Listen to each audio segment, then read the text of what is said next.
Good morning, everyone. Good morning, good Saturday morning. Thank you all for getting up, getting your coffee, and getting organized to join us. This is a regular meeting of the Board of Education, Saturday, January 9th, 2021.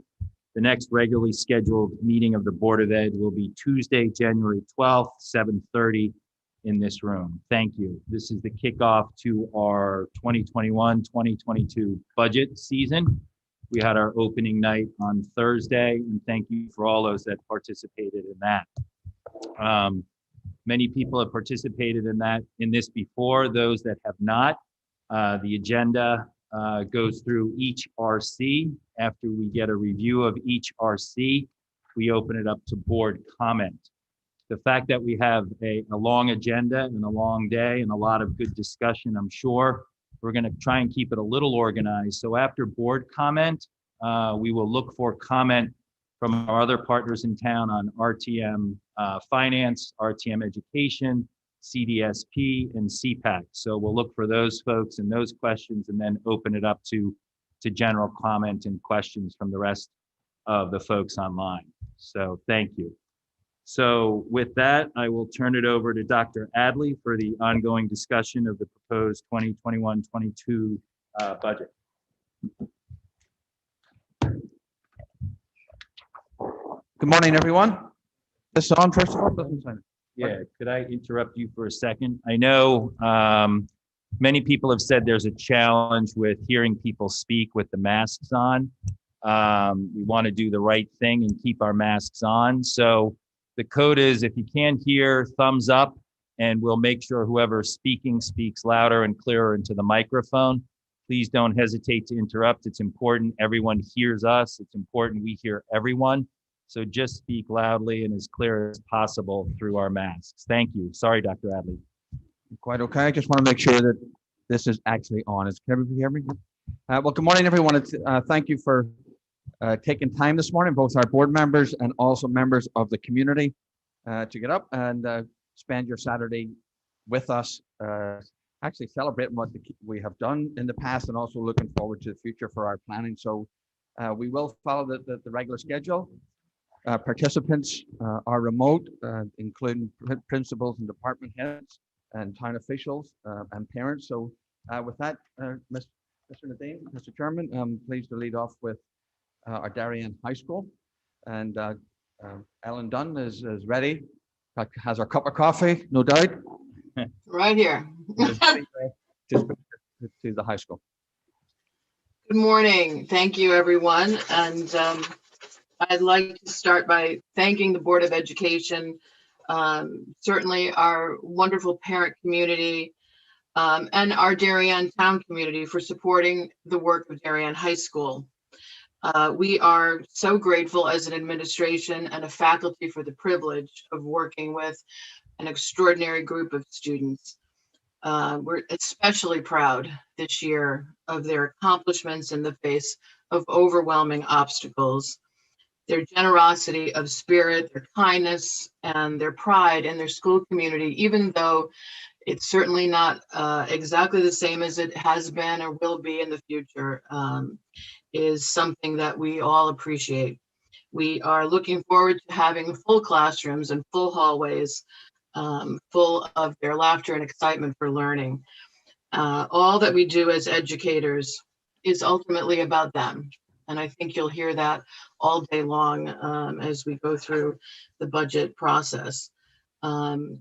It's about their growth, their well-being, and their readiness to take the next steps with confidence in a strong academic foundation and who they are as people.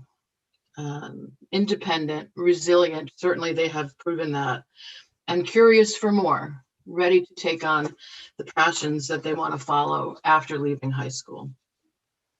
So these budget allocations allow us to continue to provide an excellent education at Darien High School, and I want to start by thanking you for that. So the first place we always look when beginning the budget process is at the projected enrollment for the high school. And we have an increase next year, we predict, of 62 students at the high school. When we break that out it is an increase of about 26 students in the 9th grade, a decrease of 22 in the 11th grade, a small increase of 3 in 10th grade, and a larger change of 55 students increasing in the 12th grade. So overall, when you think about that increase, and we look at our teacher resource, which is of course our most precious resource in the building, we expect that over most disciplines, that would cause an increase of 3 sections if we keep to our expected class size of between 18 and 22 students. So you heard Dr. Adley the other night talk about looking at the FTE that we use currently in the building before we make a recommendation for an increase in FTE. And one of the areas that we've discussed is our team teaching model as an area where we may not be using our FTE as efficiently as we would like to be. So I'd like to give you a little bit of background to the board because I think some of you may not be familiar with some of the support models, but in 2016-17 school year, we closed what were formerly called 200 level classes at Darien High School. And we did that for many reasons, but primarily because we felt that many of our students in the 200 level with the proper support could reach the expectations of our 300 level courses. And so in order to do that, we put into place 2 general ed supports. One that we call the lab supported model, and the second that we call the team taught model. So in our lab supported model, students meet with their classroom teacher, typically 3 times a rotation outside of the class period. And there is an opportunity for pre-teaching, post-teaching, and a fairly intensive level of support for those students in order for them to be successful within that 300 curriculum, in order for them to feel confident in preparation for the classes that are coming up, to review materials that they may have missed in the bigger class setting. And it has proven to be a very successful model for our students. Our teachers, I think, agree that it's a very, very important model in terms of supporting our students. The team teaching model is a less intense model in terms of intervention on a one-to-one basis, where 2 general ed teachers are in the classroom supporting students in that classroom. And the real benefit of that model is the reduction of student to teacher ratio. So with 2 students in a classroom of 2 teachers in a classroom of 22 students, you obviously have an opportunity for teachers to work closely with students with that lower ratio. And there have been benefits to that model as well, for sure. And however, when we look at that model, what we've seen is over time, a preference for the lab support because it is more of an intervention. And there has been a reduction in the number of requests for team teaching over time from that first year to today. The major problem that we're having now with the team model is the scheduling of that model. And so when there are a lower number of sections of any course, they begin to act like singletons in the schedule. And so it has become increasingly problematic to get the right students into the team teaching environment. And that has really caused a less than effective use of our teacher resource. As a result, students have to make choices sometimes. They may be looking to have the support that the team teaching model provides. However, it might block them from other things that they need to have, or it might eliminate an important elective for them and so forth. And so this difficulty in scheduling is really the primary reason that I think we should be looking at this FTE and applying it in different ways, making sure that we are maintaining the class size that we'd like across the whole school, that we all agree upon every year when we talk about class sizes. So the concept is to reallocate some of that FTE to open other sections of classes and maintain a very healthy student to teacher ratio in our building across all areas. As I said, the overall projected increase of 62 would mean 3 sections in most of our disciplines. And if we take a look at how those sections break out, the review of class sizes lead us to make recommendations for an increase in 3 sections of English, which is a 0.6, 3 sections in world language, which is a 0.6 as well, 4 sections in math. And the reason for that difference is that the math class numbers are very high at the moment. And so we wanted to make sure that we reduce and get the class sizes down to a better average in the math department. And a 0.6 in computer science and tech ed. So if you look on the budget page in the personnel section, just to try to clarify for you, when you see on computer teachers an increase of 0.6, the English teachers, there's a decrease of 0.2, and that comes from the exchange of 0.8 decrease for the team taught sections, and then a corresponding increase for enrollment of 0.6 to net us out at a negative 0.2 there. The world language teachers, an increase of 0.6, the math teachers, an increase in 0.8, and the social studies teachers, a decrease in 0.8 due to the 4 sections of team taught there. You'll also see a movement from curriculum supervision and the library staff. There's a 0.2 exchange from that leadership down to the library staff. That is being, those responsibilities are being moved over to Joan McGettigan. And there is a reduction of 1 paraprofessional in the library at the high school who will be moving to the middle school. So if you take that in summary, in order to meet the enrollment at the high school, reusing some of the FTE that we had dedicated in this year's budget to the team teaching, we'd have an overall increase at DHS of a 1.0 requested in our budget. I'd like to take a moment just to talk about the computer science and tech ed piece of that. We expect that we would hope with the approval of this budget to hire a 1.0 computer science teacher as a benefit to this increase in computer science and tech ed.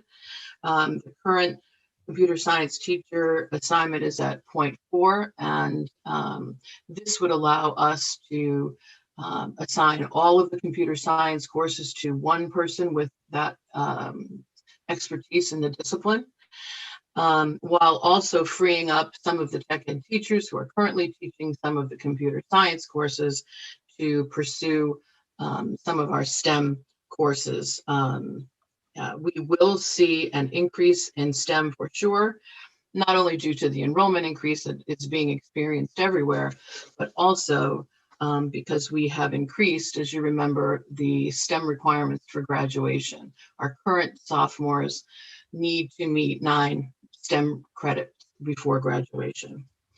So just to give you some perspective on that, we took a look at the percentage of students in the class of 2020 and their STEM credits. And so almost 32% of the students who graduated in 2020 did not have 9 STEM credits. They were very close. 26% of those 32% had 8 or more. But clearly there will be students who will be taking more STEM in the next 2 years. And we want to make sure that we have the capacity to offer those courses and that we've given some exciting options for our students in STEM as well. So we will be later in the month introducing some new courses to support that as well. And we will be bringing those forward to you, I believe, at the end of the month. And just to give you a little preview, we have STEM Innovation and Design, which will be a collaboration between the Science Department and the Tech Ed Department. There'll be a proposal for an app development course, a new app development course for our students, and an accounting course, and then some other changes to current courses that I think will be exciting options for our students. So it's an exciting time. For me, you know, I'm a little bit biased in the STEM. I see I have some history teachers on here who are smiling, but it'll be an exciting time for us to bring some new STEM courses to our students, along with some other courses that will be coming forward as well in January. So other notable changes in the operating portion of the high school budget, important to note an significant increase in the textbook replacement account of $12,400. That's due to some world language and English texts that are coming up for renewal. When we've gone to the online courses in some areas, those renewals are usually required after 6 or 7 years. And so we have textbooks that are up for that renewal this year. The other change in other student activities, 10-2003, sadly is a reduction for the China exchange hosting. Given the circumstances that we're in, we don't expect that the China exchange will be able to take place next year, but certainly, like so many other things, we are hoping to see that return in future years. Very important program for our students in our school. And lastly, back to the science theme, 1231.4, we have some new science equipment, around $5,000 requested there for additional lab probes to work in the biology classrooms and chemistry classrooms, and PCR and electrophoresis package for biology. Certainly timely. We're hearing a lot of discussion in our lives about PCR, for sure. Polymerase chain reactions in our daily lives when it comes to our COVID testing. So elsewhere in the budget, I'd just like to mention, even though it doesn't appear in RCO 1, certainly I appreciate, and the school appreciates, the support for an ever-evolving curriculum writing program and the support that you give us under other RCs for that work. Our teachers value that, value the time to work with one another and develop curriculum for new courses, and as well as revising curriculum for current courses. Certainly professional development is essential. This has been a time when that has been very difficult. I am absolutely sure that as soon as our doors open and we're able to be together more and work together more closely and travel more easily, our teachers will be very anxious to be exposed to professional opportunities outside of the school system. Also, of course, our tech initiative, appreciate the investment that the board has made. Certainly the technology has proven to be an essential part of what we do every day. And also in the facilities budget, there is a renovation to the TV studio, which I think will be an exciting opportunity for our students to dive further into media studies. So I appreciate all of those parts of the budget as well. And I think that covers my comments, and I'm happy to entertain any questions that you have. Thank you very much, Mrs. Dunn. just I'll kick it off. This kind of maybe cuts across all ERCs, but just Dr. Adley, Mrs. Dunn, you know, $34,000 in upgraded or book replacements. I'm assuming we've invested in all this technology. Can any of these hardback books go to technology and be online and be digital? And you know, I'm sure that's looked at, but these are the needs based on looking at the potential of putting these books online. I won't speak for everyone else, but I think, you know, there are some departments and some programs and courses for which the online textbooks, I think, are more appropriate. And there are some for which the textbook itself is a choice. You know, the renewal, the replacement of textbook happens every year as they get older and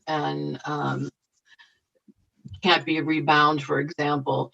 If you were to reinvest in all of those books online, the number there would be fairly enormous, you know. So I think over time, to answer your question, Mr. Dean, we will probably convert more and more to the online, but you will see the renewal cost again every time those 6 or 7 years go by. So it may bear a district look, but no, I appreciate that, and I'm sure there's licensing costs about putting X amount of books online. So thank you. I'll open it up for board questions and comments. Mr. Cini? On line 21302, substitute teachers, maybe could somebody just remind me what there was a big variation in the 19 and 20 line item relative to the 2018-2019 line item. Maybe just and then we go back in the budget in 2020 to 2021 to 88,500, and then we're budgeting for next year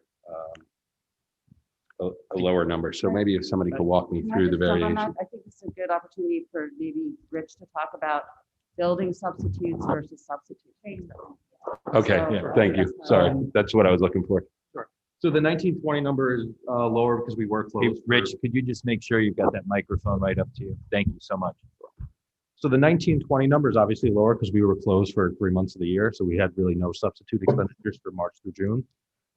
Within the substitute accounts historically, we've kind of lumped together building subs and daily subs. So for the current fiscal year and then the budget that you're looking at, we did carve those two out. So a building sub is somebody who's there 4 days a week. They're really the first person to cover a course outside of an intern. The daily sub are kind of like constant, like different people every day, that depending on need of the subject matter. The difference is a building sub is paid $125 a day for those 4 days a week that they're here, and then the daily sub is $100 a day.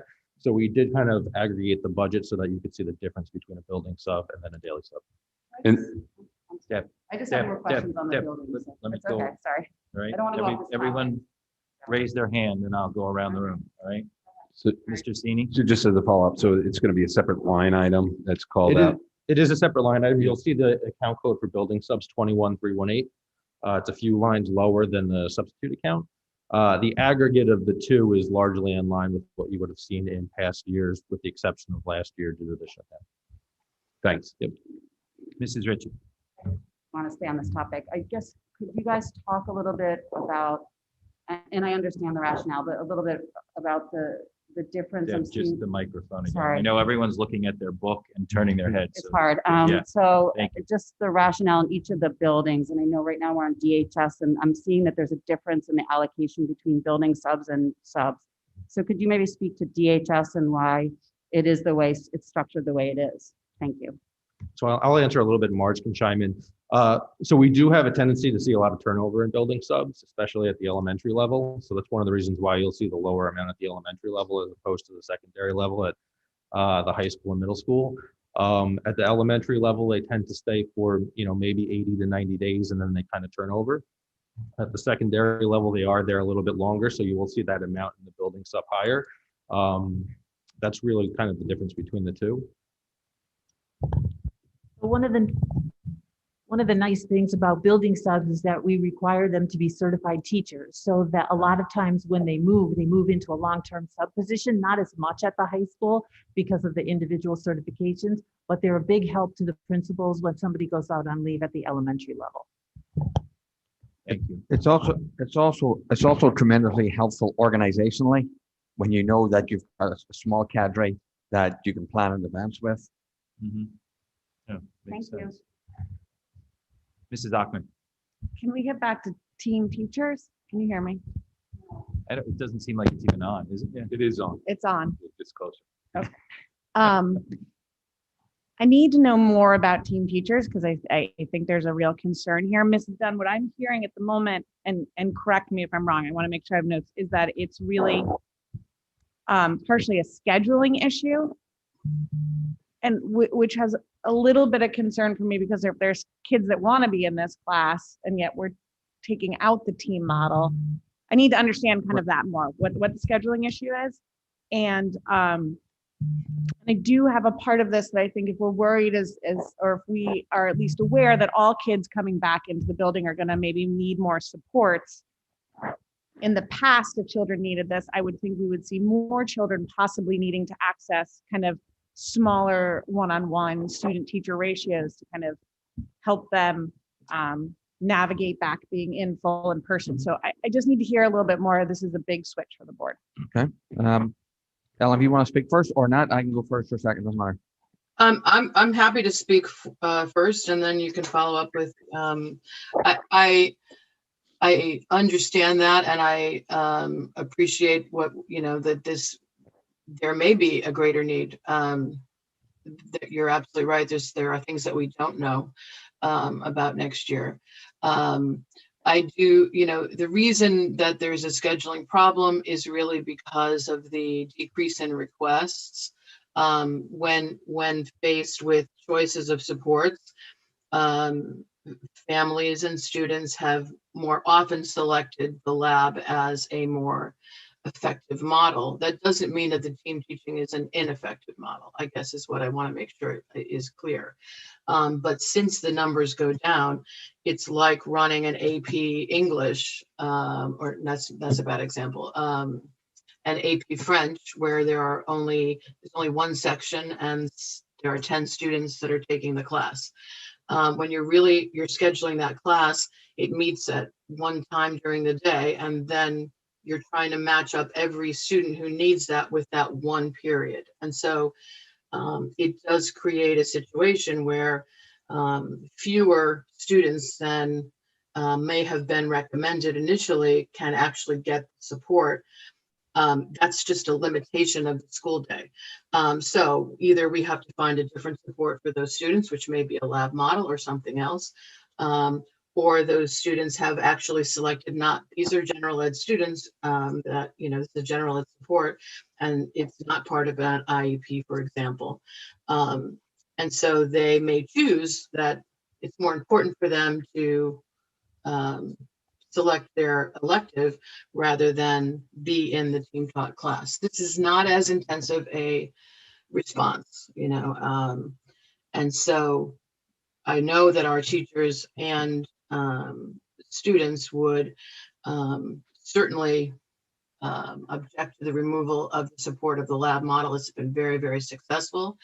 And I do know that there are certainly been great success with the team taught. So this is not a judgment of the model itself, but a practical response to, are we really gaining the advantage that we need to for our students if the access to it is more challenging. So there are a lot of support services at the high school for our students, including the co-teaching, as I said, including the labs. And certainly I'll go back and forward with Alan here in terms of because it's just not a scheduling, just a scheduling issue. We wouldn't, like, if it's a scheduling issue, we'll have to solve the scheduling issue, right? In some capacity. I'm not contradicting Alan, but I'm just in looking at this, I need to make sure and ensure that those students are being well served, right? And have provided the appropriate interventions. And on looking at that, we think that they can be. We didn't eliminate completely the whole model, right? Science is still in place. But by any account, the amount of interventions at our high school is tremendous. Now, you may say that that's a good thing, or it's an opportunity to perhaps do something a little bit different. It's important as we go through that we create scenarios where our children and our students continue to create independence. And by any comparison of interventions, it's a compliment to the community and both decisions that are made in the past by boards and administration and so on. But we think that the services can still be delivered, and the supports and interventions from SRBI and so on can be delivered and supported without all of these particular sections being in place for the team teaching. So it is a combination of looking at, can we still provide the support services and the needed services and the appropriate level of intervention for children? Yes, I would say the answer is absolutely yes. Can I go ahead. Mrs. Stein? I've a bunch of follow-ups, but I guess I'll start where you're leaving off, Alan. When we put this in place, the team, I thought, was sort of a place where children in the middle would also receive support that weren't our high flyers necessarily or kids with support, but it gave them a place to get that support. I echo Tara's concern. We've talked about,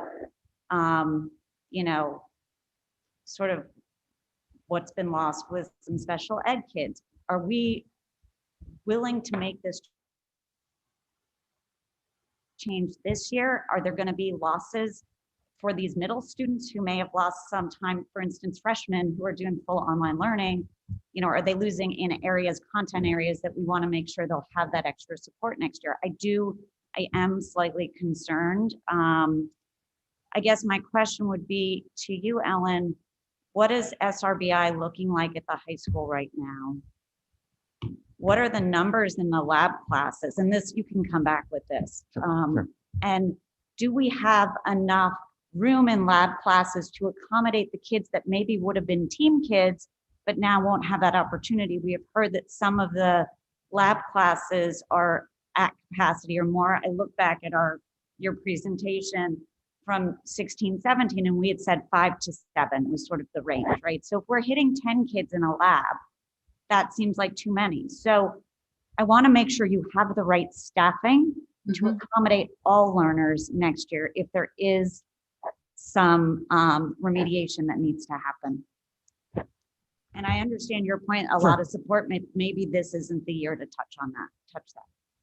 Can I Mrs. Achman? follow up? I guess, do we see if part of this puzzle that we're trying to solve is that we're seeing more families request the supports in a lab model? Are we increasing our labs? Because I do think that those labs, we work very hard to keep them small because it was very clear people were electing those classes because their children needed support. And if we're maxing them out and we're having more requests for them and we're taking away the team model, I worry again about those kind of kids sitting on the bubble of, well, should I be in a team model? Should I be in a lab support?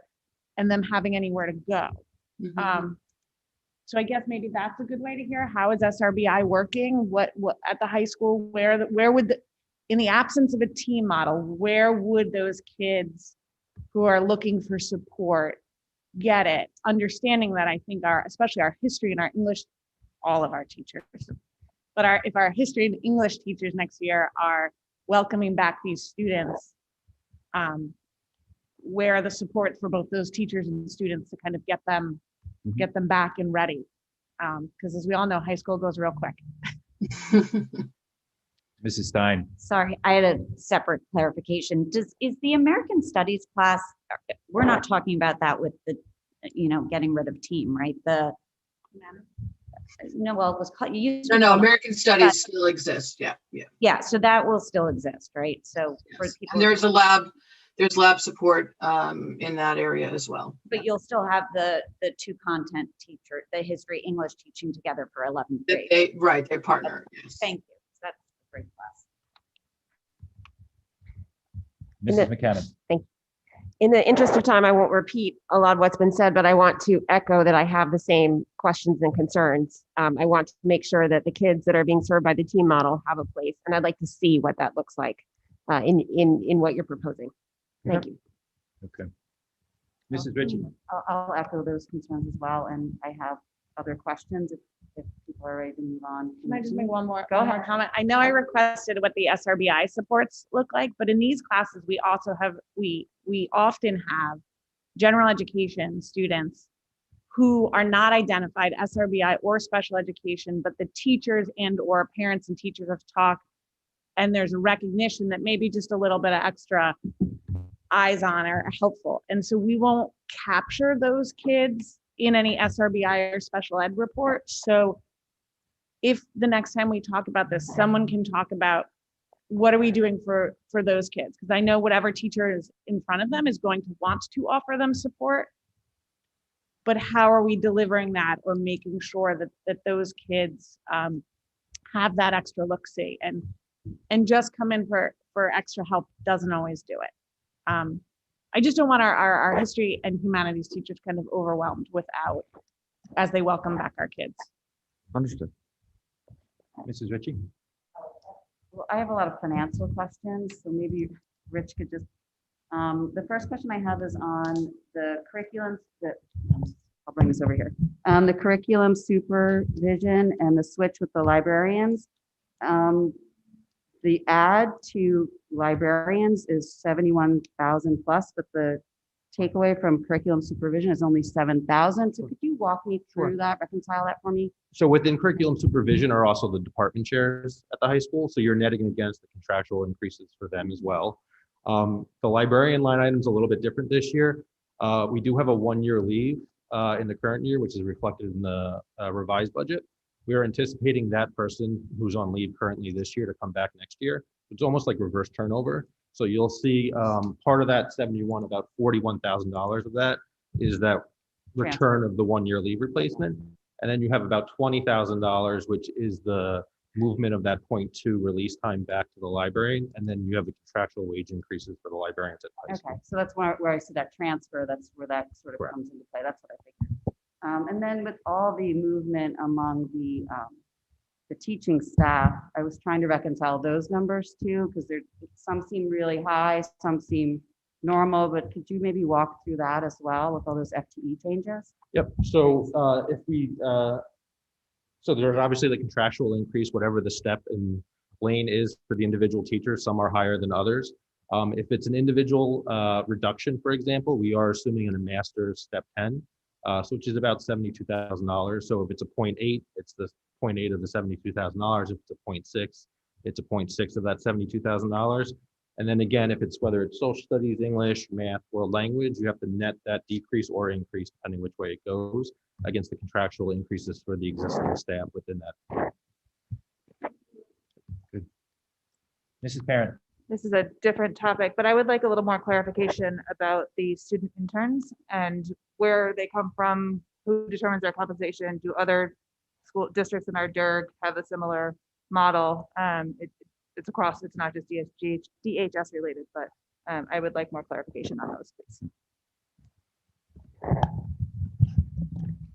So many of the schools in our DIRG do have student interns. In tough budget times, people did cut them, but they're now adding them back.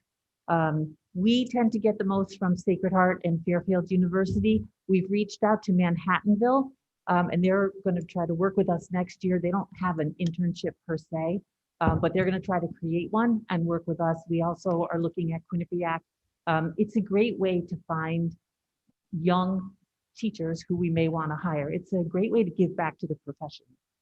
Can I ask a follow-up on that? Mrs. Stein. I know we pay student interns. What percentage of other districts in our DIRG pay for student interns? Do they all pay? It's all the same. So we actually pay the university and it goes towards their tuition, but that's the setup. There are not any unpaid internships for teachers that I'm aware of in DIRG A. Thank you. Mrs. McKenna. Thank you. Back on the libraries and tying a little bit to technology, I'd just like to understand, I see that we're moving a para, and that might just be a function of needing to move people around. But I know that we've been looking at the role of the library vis-a-vis its relationship to the school, its role around technology. So I'd like to understand if the para is just a movement of a person or if it represents some shift in how we're using the library. I also know that during this period of time where everyone has been remote, the libraries have been a tremendous support for tech, and then we've tried to put folks in the library to help with tech. So could you walk us through, please, the function of the library and whether or not this, or not the whole function, but whether or not this move represents anything programmatic? And anyway. So for the librarian, we are reducing the librarians at the middle school from 2 to 1, and then this position is coming down from the high school because they don't have a paraprofessional at the middle school. So it's a supervision and organizational transfer, so to speak. And in relation to the actual middle school, which is coming up, we've done comparisons in the DERG, and so we feel we're by making that change, we can make that change comfortably. Ellen can talk about the programmatic nature at the high school. I don't believe that's going to change anything at the high school. You can certainly clarify that, Ellen. The paraprofessional change in the high school is will impact supervision in the library for sure at the high school, and so it's not a programmatic change, but it will cut down on the interaction between adults and students within that library for sure. Any of these changes, just in general, that we're making, I will say just as an old sort of like, we're not going to make them if we don't think we can work with them and make them work. That's for sure, right? Now, obviously, you could say having all certain things in place, you're always going to lose something, and there is a wee bit of a trade-off. You can't deny that. They're there for a purpose and they fulfill a good purpose. But in putting the things forward in the budget, we feel as if we can manage them. Mrs. McKenna. May I ask a follow-up, please? I know we've used our libraries for a lot of tech support. Was this para supporting tech in any way, or do you have other folks in the library? Physically, we've used it, not necessarily. The library media specialists do most of the work with the technology for sure. Thank you. Yeah. Mrs. Ritchie. Sorry, I just wanted to go back to the building substitutes. You did a great breakdown for the elementary level, how many building subs we have at each of those schools. Do we have a number for DHS as well? Two. There's 2. Okay, thank you. Good. Any further questions on Darien High School from the board? Mrs. McCammon. On the new STEM curriculum, do we need new materials? I did not see anything specifically. I know we haven't approved the classes, but I was just curious whether or not there are budgetary implications to this hire. In the body. Thank you. And in the curriculum budget that that Chris is putting forward, some of the curriculum writing is already included in case those courses are approved. Other than that, equipment-wise, we are able to sustain with what we have. Thank you. Good. Mrs. Achman.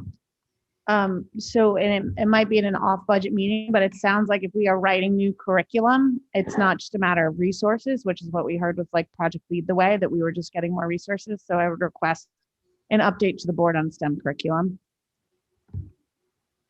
Thank you, Mrs. Achman.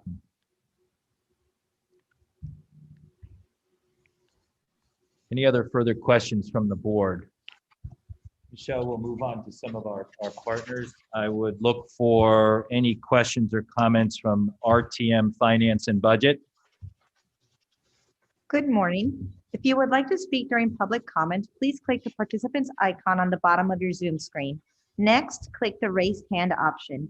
You will notice a blue hand icon appear in the upper corner of your screen where your face, name, and/or number appears. When it is your turn to speak, the facilitator will identify you and announce that you're unmuted for public comments.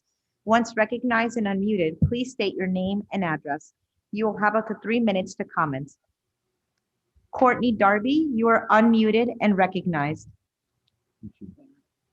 We've got a little bit of a process we want to go through here to keep us on track. So we're going to open it up for general questions and public comment, but I'm looking for Jack Davis or anyone from his team on RTM Finance and Budget. Duke, I think, am I unmuted? Yes. Okay. Hi. Thank you for letting me speak. I did want to just follow up with a question on Team Tot. I know that Alan, the high school did wonderful parent and student feedback sessions when we implemented these courses, and I really think it would be so valuable if we could still do those, because it's just sounding a lot to me like this is more of a budget decision than it is like the best educational decision. And I really think that, I know I participated them at the time, and it sounded to me like from so many parents and students that they really valued that smaller student teacher ratio. So I would really encourage that. I also just think it's really important to point out that from a scheduling issue, many times the lab courses are much harder for students to schedule because they take more than one class period. So it makes it really challenging if a student needs support in more than one area, because, right, it would take up then, if you need it for English and history, that in itself would take 3 sessions. And if a student has an IEP, they would already be in learning centers. So it almost prohibits you from actually getting support in certain classes. So I would really encourage more work on this. And I really appreciate all of the board members who have raised questions, because I really think this is something that should be looked at more carefully. Thank you. Yeah, I just want to reiterate, so we organize and keep ourselves on time with everything Saturday. We want to hear from everyone, but we want to have a little logic around it. My mic is on. No, it was on. Thank you. I just want to reiterate, we want to keep this a little organized so we can get through and make sure we hear everyone's questions and comments. We want to go through the folks and the partners that we work with first, and then we'll open it up to public comment and questions. So I would ask that when I ask for public comment and questions, that's when the public raises their hands after we go through board questions, RTM questions, CDSP questions, and CPAC questions, just to try and keep us a little organized. So thank you. I would ask Jack or anyone from RTM Finance and Budget, are you on? Jack Davis? Is he part of the team, Mr. Jack, Denny? I see you, but you're on mute. Mr. Deneen, may I just make a? Yes. It's just if when you pose that question, if perhaps everybody else would take their hands off, it's the only way that Michelle will be able to manage it. Yes, that's what the point I was trying to get across. Yes. Thank you. Good morning, Mr. Davis. Morning. I have 4 quick things. First, on the STEM, if the curriculum is not approved, will that be changing the budget?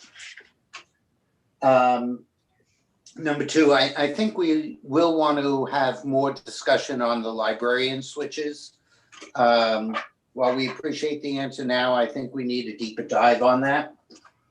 And just because the budget is almost 4%, we typically wouldn't go into smaller items, but I thought I would mention that if I look at 25,014 and 72,041, the historic run rate for both of those accounts seem to be much lower than what you have budgeted. After that, I think our questions are done. Thank you. Thank you, Jack. I'll move on to any questions from RTM Education, Clara Santori or Teresa Vogt. Just while you do that, can I just confirm, Mr. Tamberg, did you pick up those line items or Richard? 2514. What was the second? Just thank you. Thank you. This is Clara. Can you hear me? Yes, Clara, thank you. Okay, I had 2 questions. One, relating to the China program, the money, the $10,000 that's still in the budget, what will that be used for? And two, I do share the concerns about the folks who have discussed the team teaching change. I'd be interested in knowing what the impact is on the 300 level class as a whole. You said at the beginning of the presentation that you had eliminated the 200 level classes. So what's the impact of having children who have only one level of support in the lab model going to be on the 300 level classes? And also, have you asked the department heads, did they weigh in on this? And also, have you seen an increase in the number of students who are being admitted to 400 level classes? I guess because the 200 has been eliminated and there are so many more opportunities for people to be in the 300 level. So I guess overall question, has this been, has the elimination of the lab model, of the team teaching model been really thoroughly vetted? I wish you had a curriculum committee, so maybe it could be discussed there. But anyway, that's the thrust of my question. Thank you, Clara. Thank you. I will move on to CDSP. Any questions from Julie or Lori? Julie Best, you are unmuted and recognized. Morning. Thank you so much for the chance to speak. Can you hear me? Yes. Great. Thank you. Real quick, I just wanted to point out how we're operating this morning, since normally we'd all be in the room. We actually have a live Google Doc going right now that's being shared with all of the PTO chairs from all the schools, as well as the CDSP reps and the CDSP special education reps. So I will operate as our mouthpiece, but I have kind of a ticker tape of input coming to me as we go through today's discussion. But very quickly, we did want to say that we echo the concerns that have been raised regarding the team teaching model. Will there be more lab supported classes added, et cetera? Look forward to more discussion on that. So thank you very much. Also wanted to comment some of the STEM courses. The new ideas sound amazing. I think we've asked this before, but we'd just like to understand what kind of supports are or will be made available to students with needs to access these classes moving forward. Thanks so much. Thank you, Julie. I would move on to CPAC. I'm not sure if Jamie or there's a representative from CPAC on the line. Courtney. Oh, Courtney. Okay, good. Thank you again. I'll open it up to questions or comments from the general public. Michelle. Anne Marie Sadler, you are unmuted and recognized. Thank you. Thank you, Board of Ed. I have been a teacher at DHS in the Social Studies Department. And could you please speak up just a little? Thank you. That's the first I think anyone's ever said that to me about my loud voice. Here we go. I have been a teacher at Darien High School for 13 years, and I've worked with exceptionally talented colleagues who are tremendously dedicated to student success. And as a department, we are sort of here, and we wrote a letter with the intention of expressing our concern. And I hope that this unanimously signed letter that we sent to the board underscores how deeply we care about this issue. We believe the proposed staff reduction would create adverse effects or an adverse impact on our student labs and the quality of the lab support we can provide. The current proposal presents the following real challenges. The elimination of the team taught sections will reduce supports offered to students in all levels. It will be particularly effective of students in labs, which are overcrowded now, despite our repeated expressions of concern from us about the challenges of meeting the needs of those students in this model. While yes, reducing team sections will free up FTEs, it drastically increases the need for lab, and we do not feel this has been factored enough. It is not given sufficient weight. We cannot overemphasize the importance of keeping lab sizes small. It was piloted with the idea of 5 students per section. Currently, on average, the freshman, sophomore labs have 7 or 8 students, and some have 10.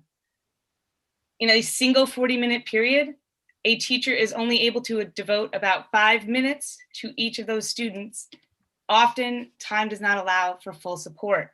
And in the remote model, it gets worse because labs are only 25 minutes long.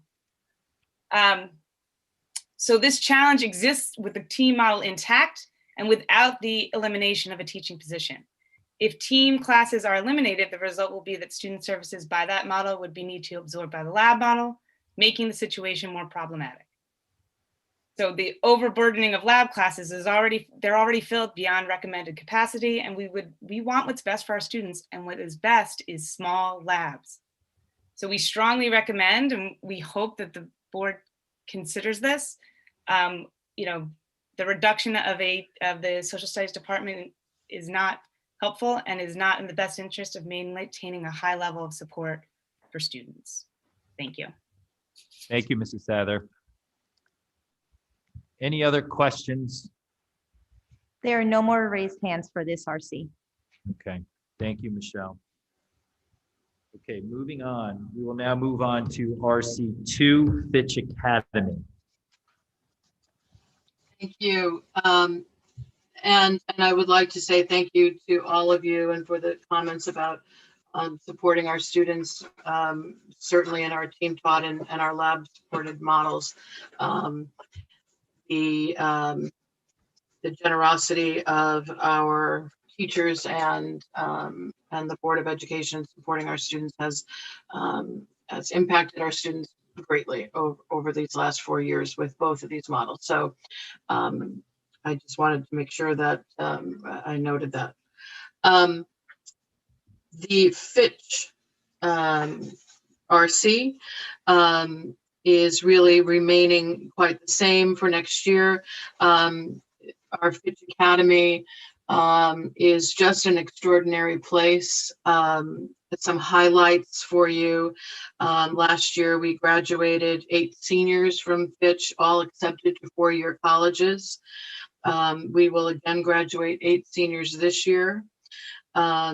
We have seen this program grow over the last 4 years, and it is just an extraordinary place for our students who are returning sometimes from a hospitalization, or for whom the large high school is just a very difficult place. And so they have transitioned. Dennis Cabrera has done an outstanding job of transitioning the program from Linda Sorensen, who you know began 4 years ago at the Darien Library. And so they have maintained expectations for learning in this wildly changing environment this year, supporting one another in this very tight-knit community. It is a vibrant, compassionate, and supporting learning environment. And we all appreciate the support of the community for this outstanding program. Thank you. I will open it up. Thank you, Mrs. Dunn. Open it up to board questions and comments. Mrs. Stein. This is probably directed at Rich. We are in year 4 of a 5-year lease. Usually in the last year of the lease, you're looking to either extend it or find a new home. What is our thinking? Where are we on that? So that process would probably take place next year. It's a possibility we'll look to see whether or not the existing space has more space to maybe grow the program, or I know Shirley has looked at some additional locations that could be used for Fitch. So that'll really be a process for next year, because next year will be the last year of the lease. So we need more space. There's a potential that we could. So we're particularly this year with the space in general, just for social distancing and so on. We were looking at that and we were exploring. There are some adjacent spaces there in that particular facility, and or some other locations that was the case, but they have been very big. They've done a super job for it in terms of hosting that program there. They need to serve a great purpose there. So there are potential space options and extensions there at that location, and we've had some of the discussions now on myself, Dennis, also Rich, and will continue. We'll sort of continue more specific way around that. But we looked at the space actually this year to see, can we even service the children in that space because of COVID-related matters. Right. That's fine, but it opened up discussions about some of the space that are actually really adjacent to your money law. I apologize. I don't have to go through all that again. I don't think so. So so Ellen, are you also looking, if you're looking at larger space, are we thinking about our enrollment, and what would you say in terms of the size of the program now and what you see in the future? We would have to make and the board would have to make a decision to really, do you want to expand that program, because you cannot expand it any more than the current capacity. It's just, it's relatively at capacity comfortable. It just is. Could you just refresh everyone with those numbers? The capacity is. Well, I wouldn't be putting any more, I mean, they're about. No, but what is the capacity? We agreed to a certain number. There is a number based on that size of that space. 24 students are in the program. Is the max for the program, yes. It's the max, but we're looking into next budget year now. So I would request just to stay on topic today, that we look at this at a separate meeting. Yep. What, Mrs. Dunn, how many students are in the program now? There are currently 16 in the program. The max for the program is 24. We limited to 16, Mr. Deneen, this year because of the social distancing limitations. But next year, assuming we're back to normal, we will have the ability to hold 24 students there. Good. Thank you for clarifying that. Any additional board questions or comments? Mr. Maroney. So in here, we have a line for revenue. Have we had inquiries on other districts? Come on, no. Have we had, we have a line for revenue. Have we had inquiries from other districts to join the Fitch program? I am unaware of any, we have had discussions, certainly as a superintendent, I have discussions about programs that each district has. I haven't received any inclination or request to do that. And it's my understanding that that was part of the design originally, perhaps. But since we're servicing the number of children we are at the moment, we feel as if we're, at this point, I don't know that we could actually extend that aggressively. Any additional board? Mrs. Ritchie. Just on the personnel increase, that's just contractual. We don't see any more FTEs there. That's just basically it's just a contractual increase. increase. Thank you. Good. Any, Mrs. Achman? Just before we lose Principal Dunn, and it looks like our teachers are still on board, I would request that the high school circle back on some of these issues, because we as a board respond to the superintendent's budget, but we're kind of in an untenable situation, hearing from the principal a unanimous letter from a department and reacting to our superintendent. So I would request the building level circles up, and as we ask for updates on team teaching, that take place. I know everyone can have different opinions, but it puts the board and the board members in very difficult positions to hear such varying differences of opinions within a building. Thank you, Mrs. Achman. Any additional board questions or comments? Relative to Fitch Academy, we'll move to RTM F&B. Fitch. I'm moving through RTM and everyone else first. Yeah, thanks. Fitch Academy. Any questions from RTM F&B? Jack Davis. Hi, this is Jack Davis, 197 Hoyt Street. Just keep using that address. I just want to confirm that on 21-301, the transfer that occurred during the course of the year of 25,000 was just reflecting the current staff that was teaching during the year and who you anticipate will be teaching there next year as part of your normal transfers that would have occurred. So we're just looking to confirm that that was the cause of the 25,000. Thank you, Mr. Davis. Move on to RTM Education. Mrs. Santori. Any questions or comments?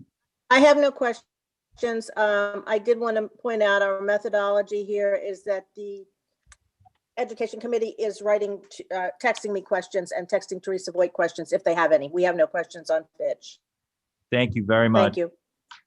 We'll move on to questions or comments from Julie Best, CDSP. Julie Best, you are unmuted and recognized. Thanks so much. Real quick, 2 questions. Are we turning any students away from the Fitch program at this point? And also, is there any discussion or thought to adding a middle school aged similar program? Thank you. Thank you. Next, any questions from CPAC? Courtney Darby? We have none on this item. Just to reiterate that I think it's important to ask, especially with all the mental health challenges people have been facing over the last year, if there's an increase that will be needed. Thank you. Great. Thank you, Mrs. Darby. Thank you all. Moving along to, sorry. I will open it up to any additional questions or comments from our public. There are no raised hands at this time. Good. Thank you very much. Thanks everyone for your patience as we move through this. We want to hear from everyone. Moving on to RC3, Middlesex Middle School. Good morning, Ms. Summers. Good morning, and thank you, Shelley. everyone. So there are not many changes at the middle school. Our enrollment is projected to. Mrs. Summers, I'm going to ask you if you could just speak up. We're all. Fine. Thank Okay. you. So not many changes at Middlesex next year. Our enrollment is projected to go down 45 students. We thus have enough teachers to adequately present the team model, which is the core of our school. We are, however, losing a library media specialist and receiving a paraprofessional instead, which will put us in line with our DERG A other middle schools, albeit they are a bit smaller. We have not many changes in our other lines, some textbook replacement from the English class, and that is to accommodate the program that we offer. Classroom reference is down, periodicals is up because we have found that the readability level really accommodates all of our students. Resource materials up just a slight bit. Professional development, as in the high school, is down due to travel restrictions. And that's it. Thank you, Mrs. Summers. I will open it up to comment or questions from the board. Mrs. McCammon. Shelley, I don't know if you heard, I asked a question of Ellen about libraries and paraprofessionals, and this is probably for you and Alan. But if we are moving away from a library media specialist who was supporting this large tech rollout, do we still have adequate tech support at the library level in the middle school? Well, we do have tech support. Our media specialists share that responsibility. They do a lot more than tech support, but obviously in the times that we have, that has been a huge thrust.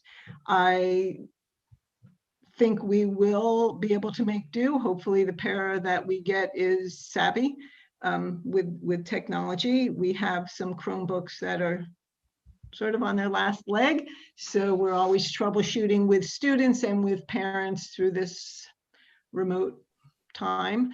As you know, at the middle school level, the library folks really serve a larger role in providing guidance to students in their reading selections and in working cooperatively with teachers with the curriculum. So I guess my answer is tentatively yes, that we'll be able to make do with what we have, given that the person who replaces our library media specialist is able to tackle that technology piece. Any additional board questions or comments? Mrs. Ritchie. Can we just have the number of building substitutes for MMS? Is that 2? 2. Okay, thank you. Thanks, Mrs. Ritchie. Any additional board questions or comments? Mrs. Ritchie.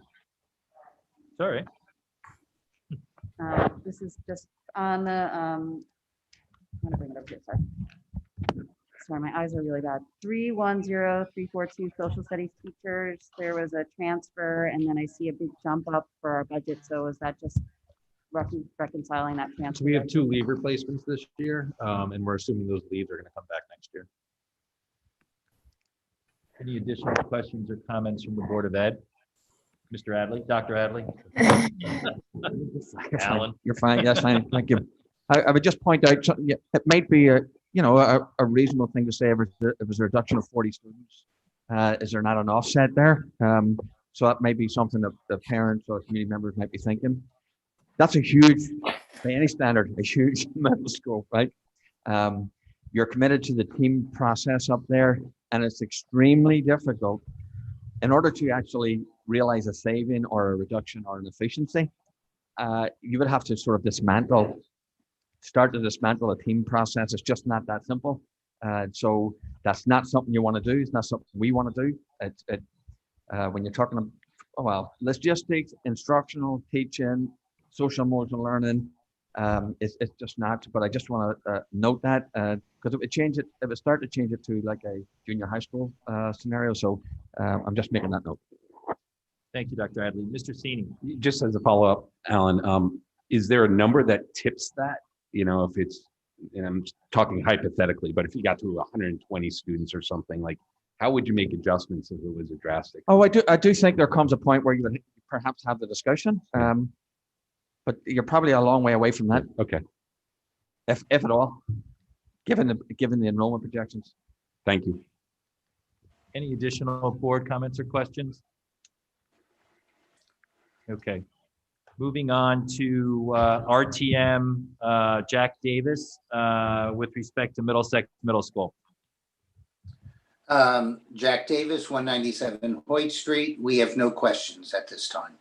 Thank you, Mr. Davis. Moving on to RTM Education, Mrs. Santori. Hi, we have no questions. Thank you. Thank you. Moving on to CDSP, Julie Best. Julie Best, you are unmuted. We have no questions. They've been addressed. Thanks so much. Thank you, Mrs. Best. Moving on to CPAC, Courtney or Jamie. Trisha. Trisha Cooney, you are unmuted and recognized. Hi, this is Trisha. I would like to, I don't see in the budget the unified sports, and so it could be under clubs and councils, but hoping that that will be continued because it was an important program and very popular, and it would be a great feeder program to the DHS unified sports, and in hopes that while other sports began, unified sports did not during the rest of the year. So it would be great if it could get started again in the spring, like the one did at the high school. And also the consideration of a co-taught model to science and social studies, also a feeder up to the high school, because these are tough content classes too, just like math and English. And it would be a good idea to help all students and promote inclusion by doing those as co-taught classes also. Thank you. Great, thank you. We will add one more group to our list here I want to make sure everyone gets heard. Taylor Carter is representing the Board of Finance. Mrs. Carter, any questions? Not at this time, but thanks. Thank you, Mrs. Carter. I will open it up to any additional public comment around Middlesex Middle School. There are no raised hands. Great, thank you all. Moving on, we will move on to the elementary school, RC 05, 07, 08, 09, and 10. Yes, so I believe we have Dr. Forshaw here and the rest of our principals. I think Dr. Forshaw is going to speak on behalf of the principals, but they are all up and ready and being represented by Luke. Luke, are you? I can't see you, but are you there? I'm here. Hello. Good morning, everyone. Thank you. Good morning, everyone. I just want to start off by thanking the Board of Education, thanking our central office colleagues, and certainly all the elementary school teachers, team leaders for helping us put together this budget proposal for this season. I will try to give you a brisk overview of our entire RCs as a combined effort. And so if it's helpful, I direct you to take a look at page 68 of the budget book. This is for folks at home as well, just to have a visual to guide you as I just give an overview here. So from an introduction standpoint, our budget is largely enrollment driven. We operate off the latest enrollment figures provided by the new analysis that's been given to us. So that enrollment picture provides for us the number of sections we're anticipating for next school year, and it also relates to the formulas that drive the allocation of operational resources. So that those numbers are the big driver. Before I get into some detail about those, I want to mention two other important items for the elementary schools this year that you're going to hear more detail about as the day progresses, but it's really important to highlight them from the start, which is our support for the addition of a special education and student support administrator or a second assistant principal for the elementary schools. With that focal point, you're going to hear more about that and the special education RC to come, and we'll be joining back for that conversation later this afternoon. We'll have a more thorough discussion there. You're also going to hear more from our colleagues in the technology department around an allocation increase for a dedicated technology technician for the elementary schools, which we're in big support of as well, particularly given the lessons learned from this year. So those are just two other RCs that are connected to ours, and I'll just use this moment to dive in a little bit around our RC budget requests and any changes.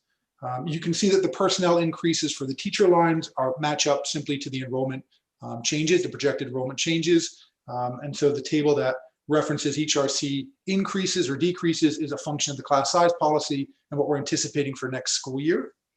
One of the most major shifts in this budget this year is around teacher aides. A major lesson learned for us during the COVID experience was the value of hiring what we've called lunch monitors.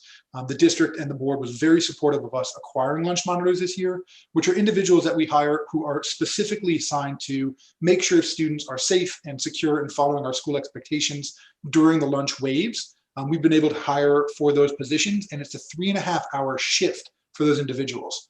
And so in addition to providing a consistent person or a team for our lunch wave for all 6 at our elementary schools, what we've also found is that that has now freed us up to use the existing instructional paraprofessionals at each of our schools to do more support for instruction, which has been wonderful.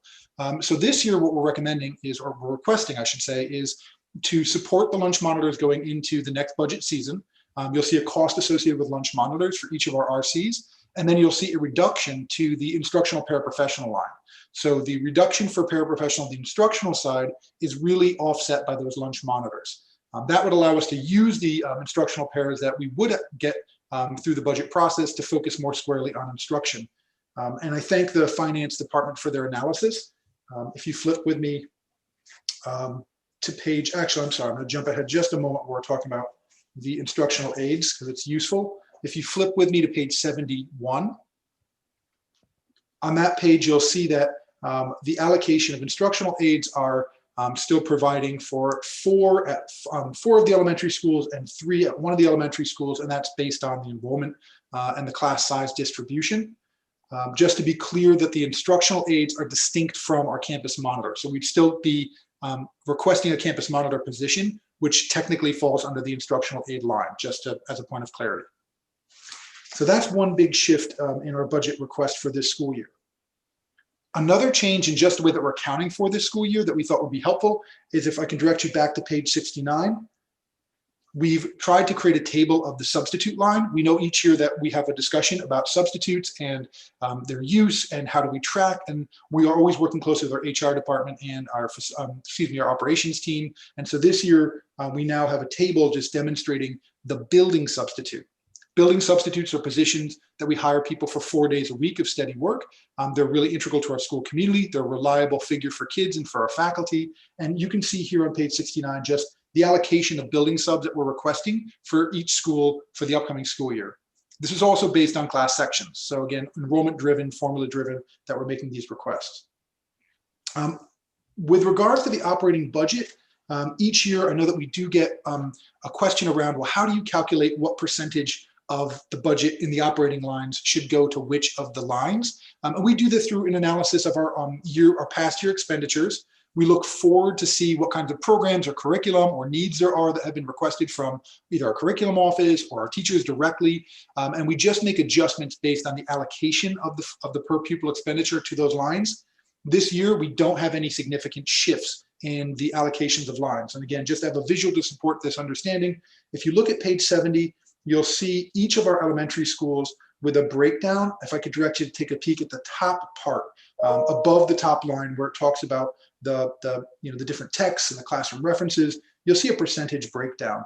And that's an easy way for us to think about how we shift funds from year to year. There are no significant shifts in how we're funding each of those lines for operating costs this year based on our analysis and based on our student need.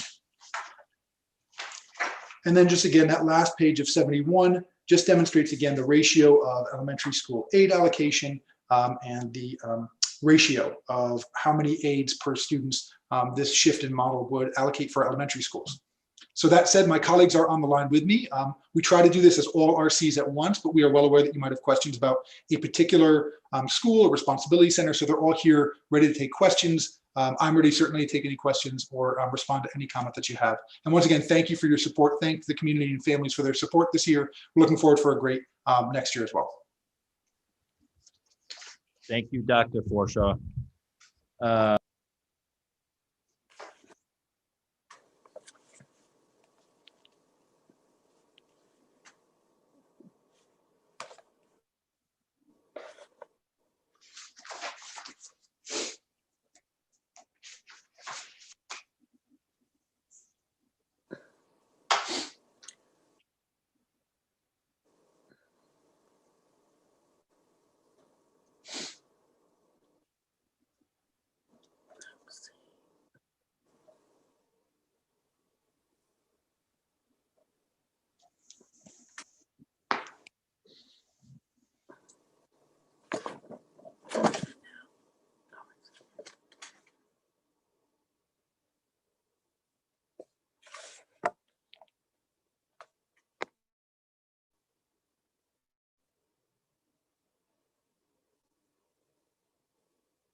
If anyone can hear me, I think the BOE booth is on mute.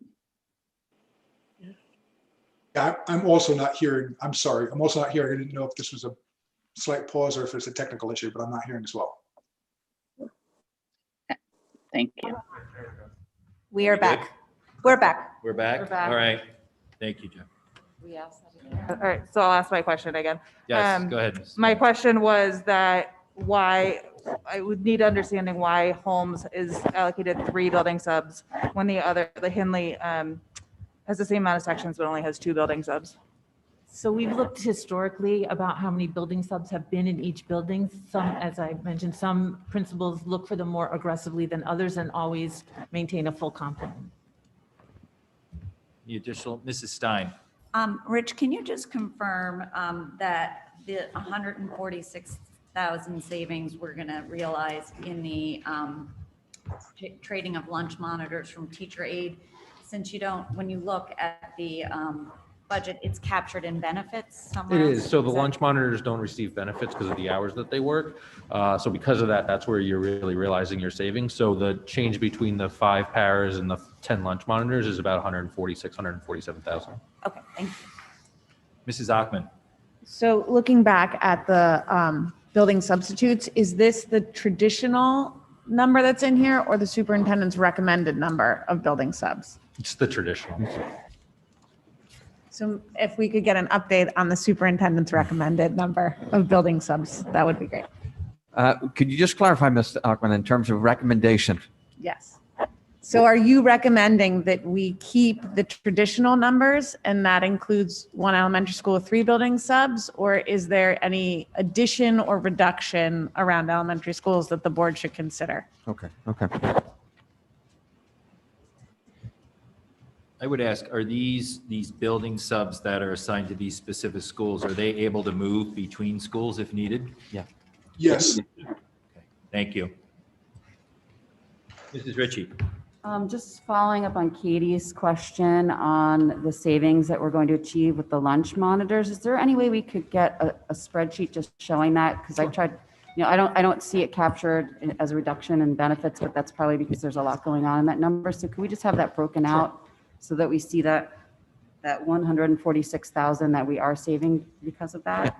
That would be great. Thank you. Mrs. Parent. It's not necessarily budget related, but I'm really happy to see that we are instituting something that we learned from COVID, but going forward and once this situation is all over, it would be good to have an idea of what else we've learned because of this. Sarah, Sorry. All right. I'm glad to see that we've learned something through COVID, and just after this whole thing is over, I would love to see what else we have learned from it, and if there's anything that we could going forward change or what else have we learned from it? Thank you. Mrs. Ritchie. So we're seeing a lot of teachers moving around grade levels because of the changes in enrollment. So as I do my math, I see a $155,000 increase there among those line items. So could you, Rich, just walk us through why we're seeing an increase, even though there's only one FTE, I think, that we're getting in there, right? So it is 3 sections increase. So currently this year we have 103 in enrollment. The projections next year call for 106. So it was an increase of 1 at Hindley, an increase of 1 at Holmes, 2 at Oxford, but then a decrease of 1 at Royal. So typically what we will do is we'll look at the lowest grade and step of the individual teacher who would essentially be bumped out if it's an up or a down in the grade section, and that's why you see the ups and downs. Let's follow up on that. Mrs. Ritchie. So typically isn't what happened, so I'm specifically referring to Hindley.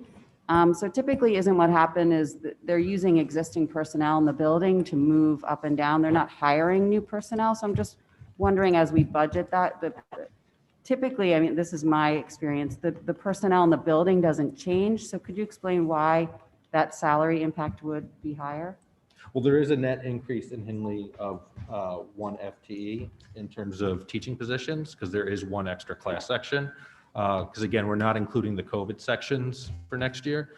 So including COVID, we had 110 sections this year, 103 based on enrollment. Next year, we're assuming 106 based on enrollment. Total, not just one school though. Right, I'm really just focused on Hindley and why we're seeing $155,000 increase there when there's only 1 FTE that we're going to. Well, you also have contractual increases for the existing teachers throughout the grades. Okay, thank you. Rich, can you pull your microphone a little closer to you? Sure. I can get you, but barely. Thank you. I will open it up to, Mr. Maroney. So a question of something that we were talking about at our previous board meetings is open choice. Is this the point where we would discuss open choice in elementary schools, since the open choice would start in kindergarten? The open choice would start in kindergarten for the areas that, in the schools that have space in the actual kindergarten class sizes, yes. So my question is, if we believe that open choice is a model that we want to establish in the district, wouldn't we want every elementary school to be enriched by the open choice model?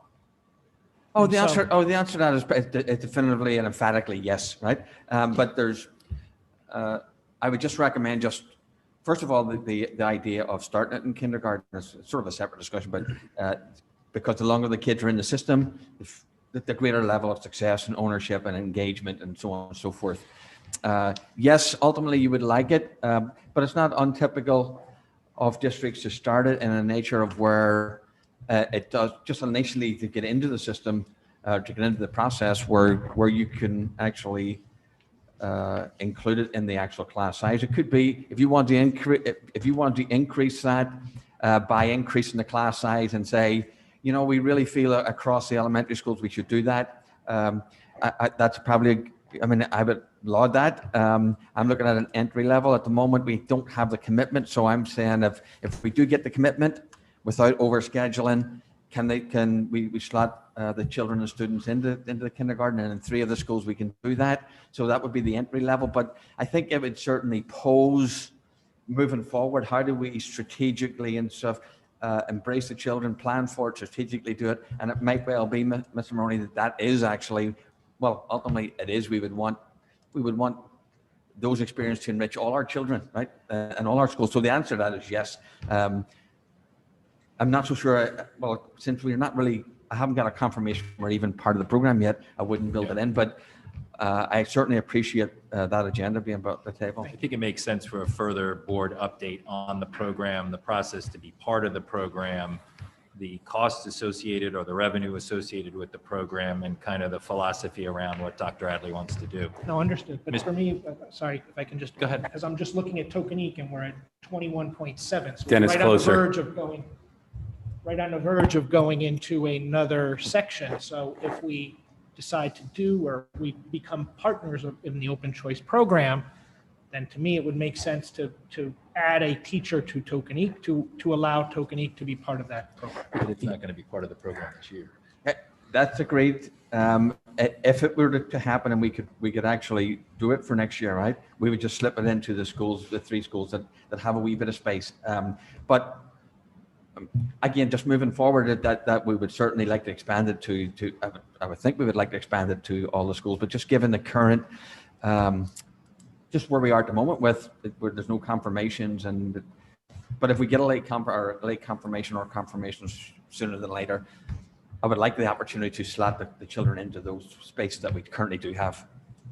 Mr. Sini. So for the record, I'm a big supporter of this idea, but for budgeting process, since we don't even know if we can participate, may I suggest we just go along the lines that it does not yet exist, because it's very difficult, like, to say what ifs and implement things that we might not even be able to participate in. And then if Dr. Adley, you get the okay, that would be an update to wherever we are in the budget process, then we can make some policy discussions or have some policy discussions around it. Thank you, Mr. Sini. Mrs. Stein. I guess to that end, Alan, what is the process to be approved to have the program in our district? Where are we in that process? When do you expect to hear an answer? So we have reached out to our local RESC organization, and it also has and local superintendents, and it also has to go. Honestly, it has to change at the legislature. I mean, that's where it needs to change for financial. They basically need to donate the finances towards this program to expand it in this area.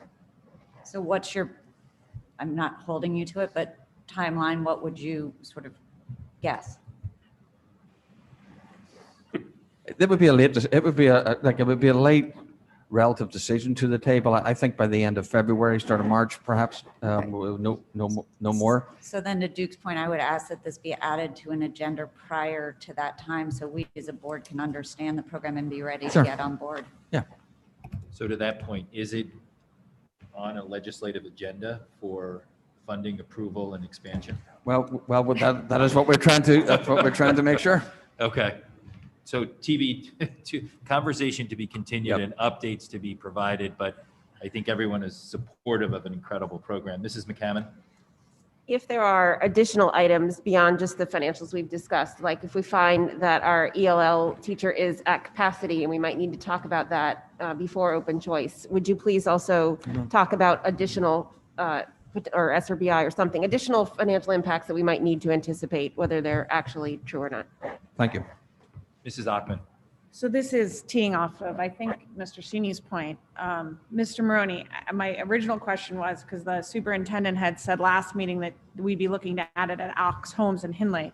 My original question was, are you suggesting an add to Tokenique and kind of making it broader? But I think if we're going to go off of what Mr. Sini said of like, let's wait until we hear more about a program.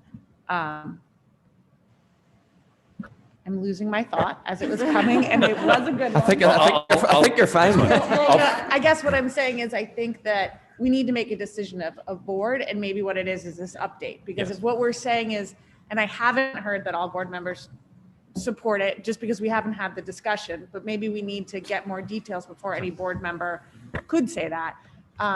I think everyone I've heard from is very positive. I know I support the idea. I know Mr. Sini just said he did, but I think that kind of conversation has to happen with more information. Yeah, and again, let me just solidify. I think, I'm not going to speak for anybody, but we haven't had the board discussion. I think it's important from a policy point that we have that discussion. But as we go forward with today and our budget process, the program does not exist. It hasn't been approved. We don't even know if we have access to it. So by ignoring it right now or just setting it aside, when Dr. Adley has the opportunity to present it, we could either add it to this budget process or we might have to come with an appropriation at a later date after this budget is passed. Who knows what the timing might be on all this. So that's what I was trying to originally say. just asking clarification on Mr. Maroney's point based on what you said last meeting. Yeah. But I agree we need more information. Yep. Hopefully not an Thank you. appropriation. Any other further questions or comments on Hinley? I'll go through the RCs real quickly so we cover each school individually and then open it up to questions in public. Any board questions or comments on Holmes, RC7? Mrs. Ritchie? Maybe Marge can touch on this. I go to Sarah's point about the building subs at 3, and I just see that Holmes has just a higher run rate. And I had asked this during last budget season if we had any input or perspective on why that number is higher, and if we could maybe just look into it a little bit closer. Any other board questions or comments on RC8 Ox Ridge? Any board questions or comments on RC9 Royal? Any board comments or questions on RC10 Tokenique? All right, Michelle, we'll go to any questions or comments from Jack Davis, RTM F&B. Mr. Davis, you are unmuted and recognized. Yes, on any of the elementary schools. Okay, first, I'd like to thank Luke for once again a very good presentation. Number 2, we concur with Mr. Sini and the rest of the board on having the program approved prior to being in the budget. But the last thing actually isn't just on the elementary schools, but on all the RCs where we're seeing FTE changes. I think it would be very helpful if we could start with what the salaries were, what the reductions in staff are, what the increases based upon contract are, and then what the additions are. So we have that comparison to make, as we know that some of this is contractual, but when you're seeing a 6% increase, when you know that the salaries might be only a 2.5% increase, and we ultimately have to explain this to the full RTM, that type of reconciliation would be most helpful. Thank you. Thank you, Mr. Davis. We'll move on to RTM Education. Mrs. Sartori, any questions or comments? Yes, we have some questions. Can you hear me? Yes. Good. Okay. First one, when you, I guess relating to the open choice program, will you please include the cost and the logistics for transportation when you discuss that program? Next question, for the RCs for all the elementary schools, could you provide a summary budget page for all 5 elementary schools combined? That would be helpful, considering that, you know, we heard a good presentation from Luke, but one of our members would like a summary budget page for all 5 elementary schools combined, if that's possible. The other thing is, can you still hear me? Yes. Okay, great. The other thing is, out of the 6% budget increase request, how much is driven by the new, and will this be reversed post? We're losing you, Mrs. Thank you. Sartori. Could you just repeat that last question around the 6%? We lost you a little bit.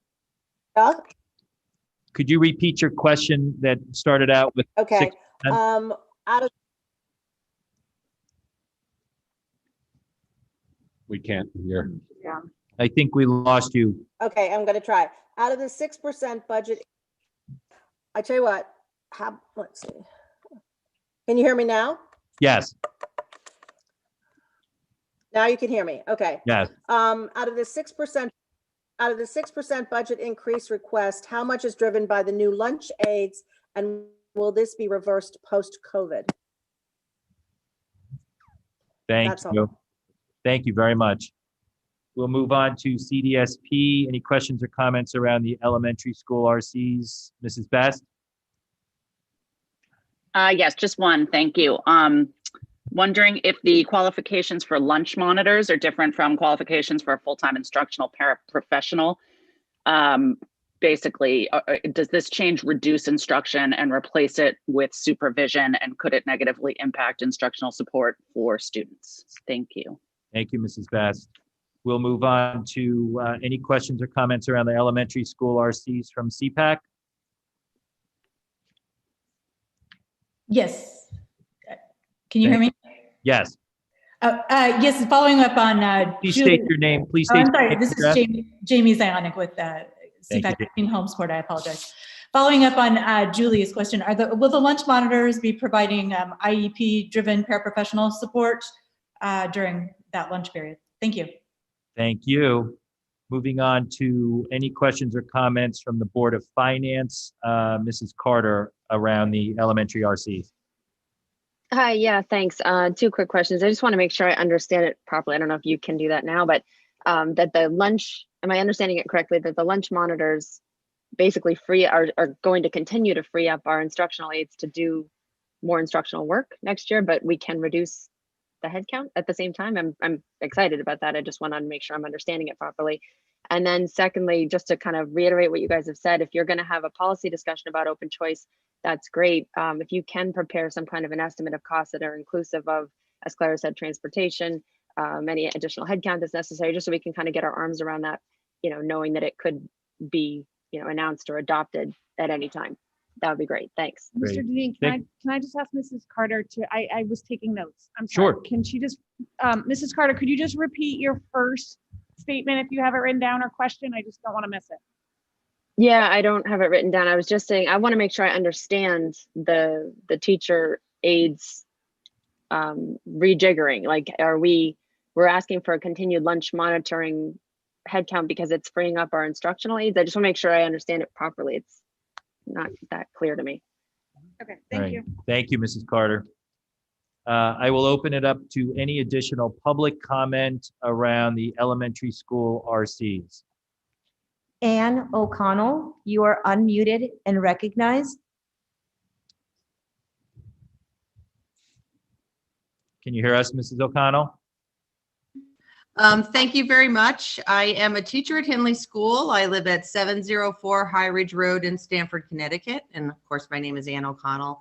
I am speaking to the point about paraprofessionals. This year, I was unfortunately unable to have a para assigned to me, and my building administration, try as they might, would send people my way whenever they have the opportunity. I've been working in the district since 1998. And one thing I've noticed in all the years of teaching prior to that and at my tenure here is all children need support during the day. And it doesn't matter what their abilities are. And when I've been working here over the years, less and less para support has been given to classroom teachers. This year, I have none. It has been very challenging, especially during this time of COVID, for me to meet everyone's needs as well as I might if I had an extra set of hands and an extra set of eyes in my room. It's a challenge every day, but it's very important that you know that para educators are an essential part of the school. They are a trusted adult that children will open up to much sooner than they would for a building sub or a substitute sub for a para that pops in here and there. I can only, I don't know how I can make you understand how essential the paras are to the running of the building every day, being that trusted adult. As teachers during the SRBI process, we are expected to meet with students to support them more time during the week than another student might get.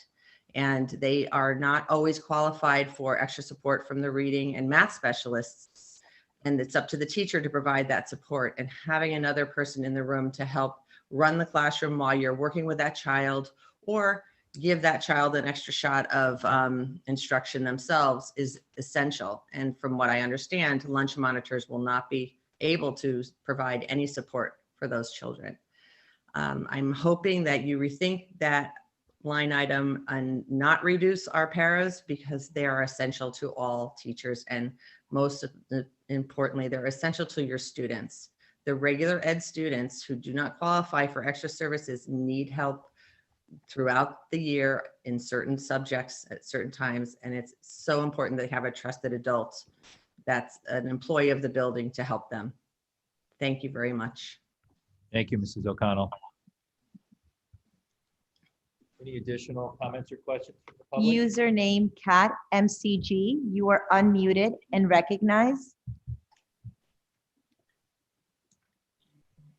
Hi, good morning. I'm Kathy McGettigan, and I reside at 20 Bet Marley Road, and I've been with DPS for 26 years. Thank you, everyone, for all your hard work. I would like to address the elementary budget, specifically the proposed reduction of teacher aides, while providing the 2 part-time lunch monitors. So ditto to Ann O'Connell. The budget proposal shows that this would allow more minutes by teacher aides to provide support to students.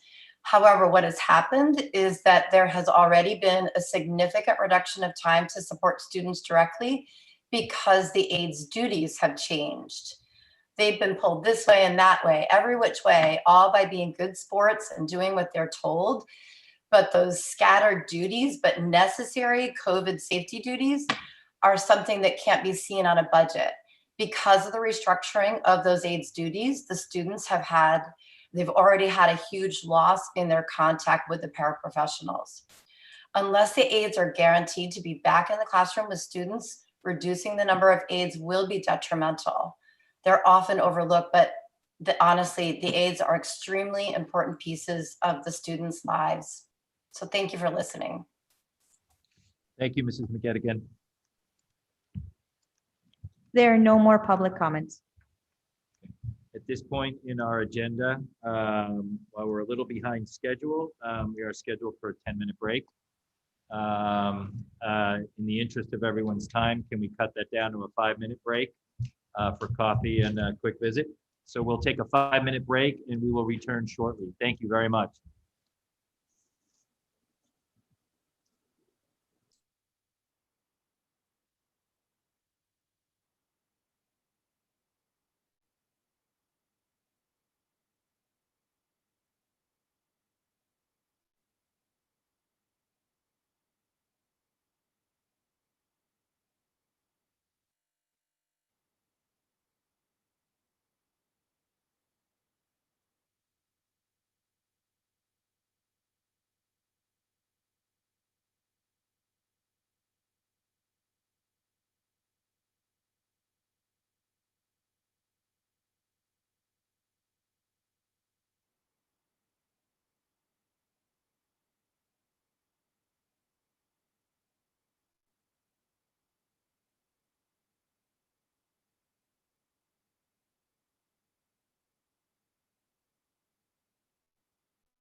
that brief break. We appreciate it. We'll keep things moving. We move on to athletics and physical education, RC 11.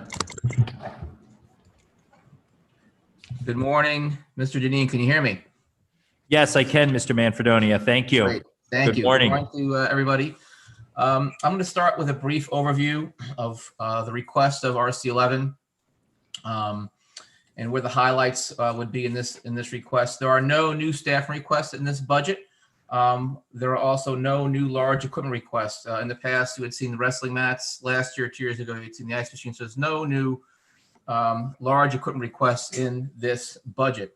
I'm going to talk briefly about the uniforms and the 3-year replacement cycle. If the board recalls, back in June, the 2021 uniforms were taken out of, they were on a 3-year cycle, were taken out of that budget.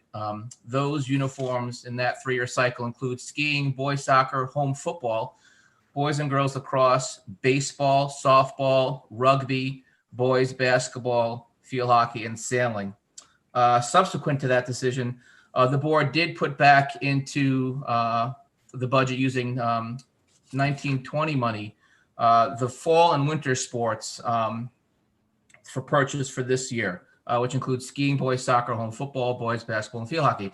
The spring, as you recall, was not put back and not pre-purchased last June, with the consideration that since there was no spring season in 2020, those uniforms could last an additional year. And as a result, you'll see those uniform requests in the 3-year cycle moved into this budget, into 2021-22, which is boys and girls lacrosse, baseball, softball, rugby, and sailing. That's the reason why you see an increase in line item 10-2001, was for those uniforms that should have been in this year's budget, moved into next year's budget. I also want to talk to the adjustments we made into the rentals, which also falls under account 10-2001. In an effort to create more equity for those sports that charge a rental fee from the board, which includes boys and girls hockey, skiing, and squash, the recommendation is that the board reallocate the money that it previously has put aside. So there's no increase to the allocations to what the board contributes for those rental sports. But we've reallocated those monies to make it more equitable across those sports, in that now the board is going to support 30% of the rental costs associated with those sports, and the parents will support 70% of the rental costs associated with those sports. In the past, if you remember that chart from years past, which I think is now updated in your budget book, those percentages were not consistent. And so the recommendation moving forward is that those percentages become consistent, where the 30% allocation be supported by the Board of Education and 70% be supported by the parents. Those are the two highlights I'd like to point out in this year's budget request for RC 11. I'd be happy to take any questions that the board would have at this time regarding those items or anything else. Thank you, Mr. Manfredonia. I will open it up to board questions and comments. Mrs. Stein. Hi, Chris. Good morning. A couple questions. First, can we get a new uniform replacement schedule just to have?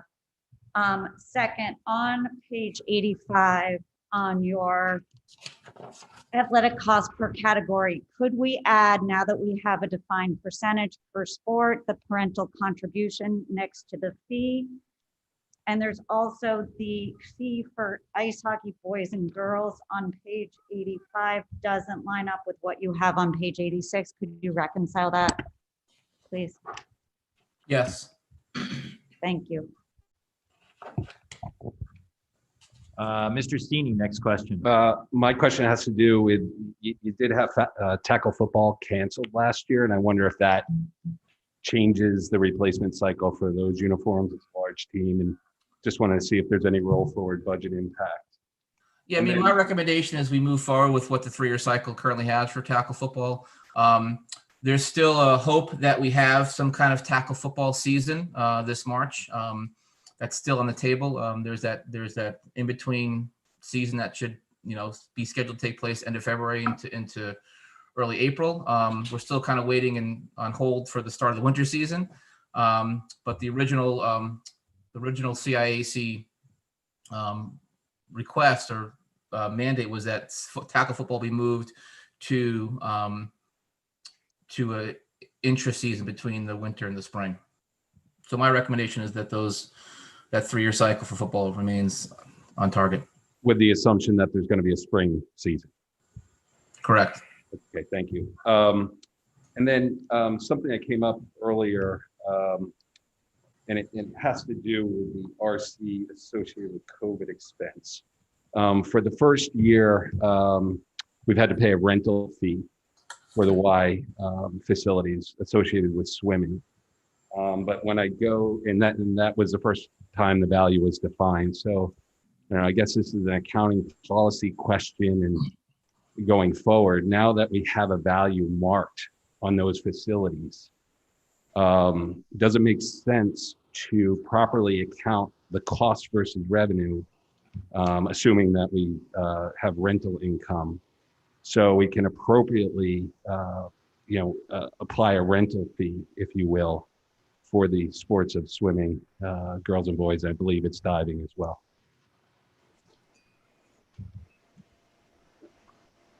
Did I make myself clear, or do I need? So it would be a policy change really in terms of whether or not we want to fill the Y. Currently, really like a reciprocal facility use agreement that's in place. We let them rent our gyms for basketball in exchange for using their pool for swimming. If that would change, then we would see an increase in building rental revenue, and then obviously you'd have the expense for that. But that's really, I guess, the question of whether or not we want to go down that route. And if we do, would the Y continue to charge what they did for this year, considering the fees for renting the gyms would be significant? So along the lines of my previous discussion around policy, separating policy versus budget, could we put that on the list for discussion, please, Mr. Chairman? Thank Well, you, so Mrs. Achman. to clarify, I don't know that we actually have that as policy. I think it's been practiced, but I don't think that's board policy.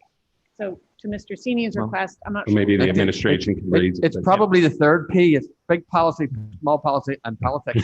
Right? Yeah. Accounting policy, So but it's just like as that was has been a long-standing arrangement, I believe. And it's a question of matter of how we want to deal with that. Do we want to go down that avenue, or do you want to try and give it a year of resuming to see what that looks like, or do we actually want to start to look at, well, it's costing, invariably it's costing, well, the board in this case and the budget a little bit more, or a lot more, right? So that's.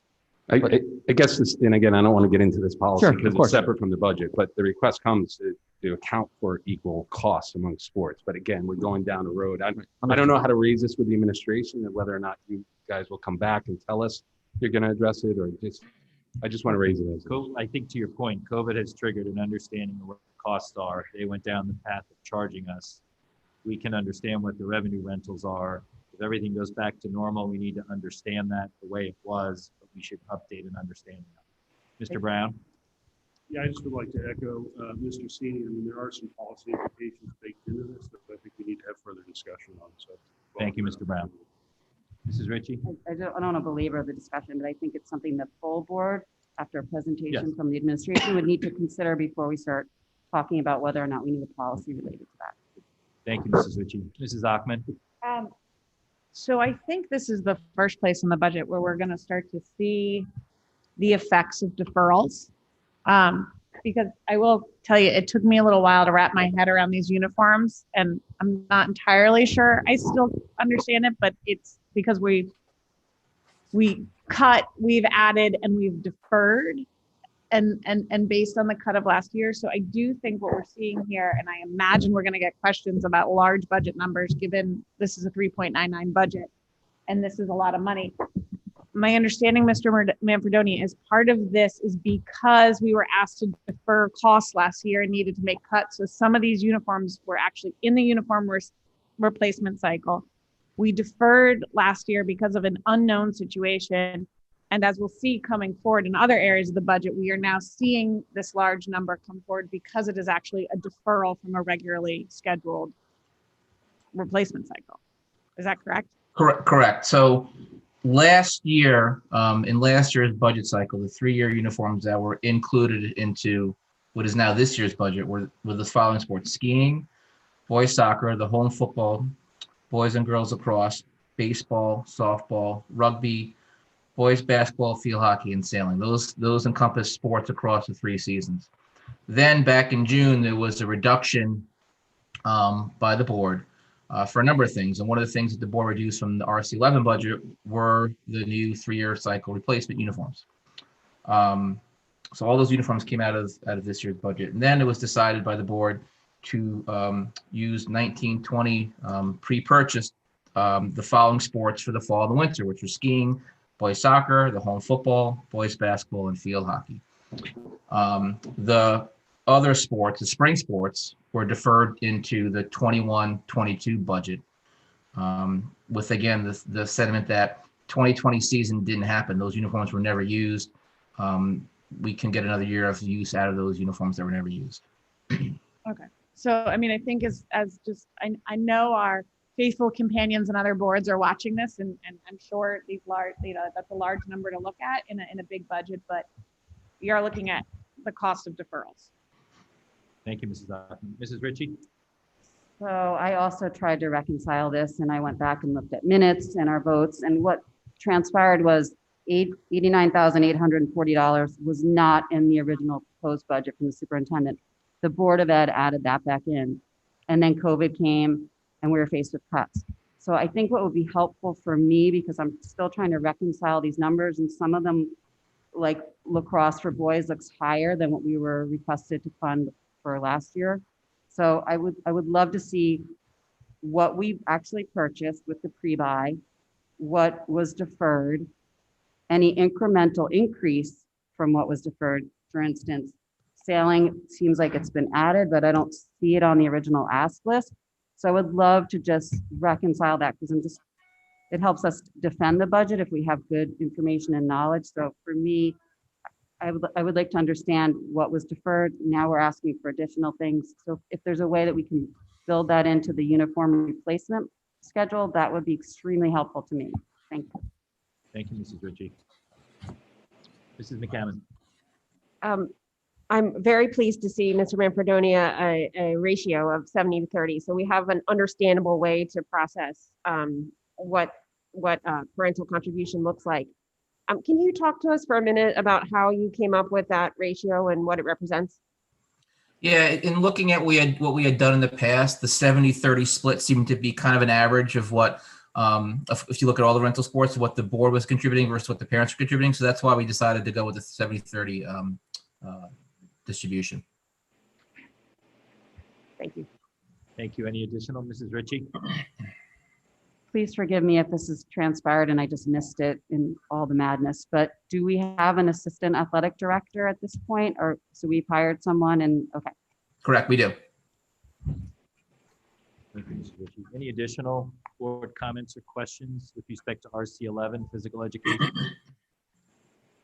Okay, we will move on to our partners. Jack Davis, RTM. Wait, before we do that, Yes. to follow up on an earlier question, are unified sports at all levels in this RC? The only Well, the only unified sports that are in the RC11 budget is at the high school level. thank you. Thank you, Mrs. Ockman. Okay, Michelle, we will move on to any questions or comments, RTM F&B Jack Davis, with respect to RC11 physical education. Mr. Davis, yes, you're unmuted. This is Jack Davis. Just a side comment. I did shave this morning, but apparently the host will not allow me to do video. Thank you. We'll get you back. Sorry, Jack, that was John. Okay, I just want to confirm that I see that swimming and diving are listed as separate sports, even though it's the same team. Is that due to the differences in the facilities they use? And after that, I don't think we have any additional questions? Thank you, Mr. Davis. We will move on to RTM Education. Questions or comments? RC11 Physical Education. We are looking for Teresa Vogt. Miss Vogt, you are unmuted. Hi, Teresa Vogt, 22 Circle Road. I'm the vice chair of the RTM Education Committee. I have quite a few questions. So first question would be the sports programs at Middlesex that come in at about $42,000. If we could get some color on what that is exactly. Intramurals at the elementary school, is that amount being spread across all 5 elementary schools? Intramurals at the high school at $4,000. Quite a few of us at the high school are trying to figure out what intramurals exist at the high school, so I'd like to know a little bit more about that. Consultant services at $1,000, what is that exactly covering? There is professional development at $2,000. I would like more color on that, particularly given that professional development in the Darien High School RC is at $8,500 for the entire school.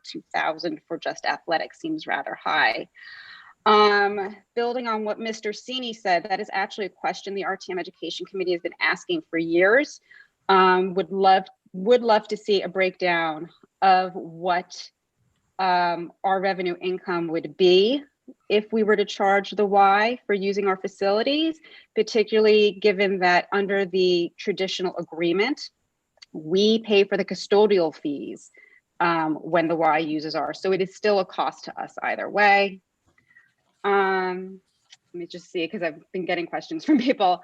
With regard to what parents are paying, the 70-30 breakdown, thank you for that. If we could get a list of what exactly each sport then is charging parents. And I just got another question now. I actually know the answer to this, but I'm just going to throw it out there from one of our newer members. The New Canaan Y, have they always charged us for diving? I do believe the answer to that is yes, but of course, just want to make sure I get all of my committee's questions in here.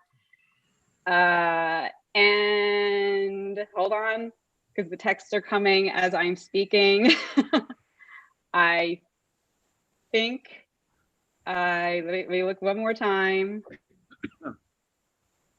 This is an interesting way of doing things. I think I've got them all. Thank you. Thank you, Ms. Vogt. Thank you. We'll move on to any questions or comments. RC11 Physical Education CPAC, Jamie or Courtney. Jamie Zionic, you are unmuted and recognized. Yes, Jamie Zanuck, Darien CPAC. Is there still an ongoing discussion about including unified sports at all of the elementary schools? Thank you. Thank you. And we'll move on to Board of Finance. Any questions or comments? RC11 Physical Education, Mrs. Carter. None at this time, thanks. Thank you, Mrs. Carter. You forgot Julie. Julie Beth. Yep. I mixed it up a little. See if anyone's paying attention. CDSP, Julie Best, RC11. Any questions or comments? Thank you, Mrs. Best. Thank you. Briefly, RTM Education, Teresa pretty much covered most of our questions, so thank you very much. And thanks for the 70-30, appreciate that too. Question about unified sports. Did we miss it for Middlesex? Not certain, and I thought some of the elementary schools or all the elementary schools were talking about unified sports, or I thought Ox might have unified sports. Anyway, questions around unified sports, please. Thank you. I will open up to any public comments or questions with respect to RC11, athletics and physical education. We have no raised hands at this time. Thank you. Thank you all very much.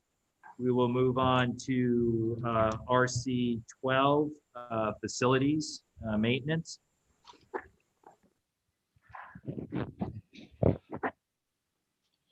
Good morning. Morning, Mr. Lynch. Morning, Mr. Lynch. So I'll start with RC12. The majority of the budget requests are either the same or they've been adjusted up and down to reflect actual expected expenses. There are two codes which have large increases. The first one is consultant services, account code 120.01.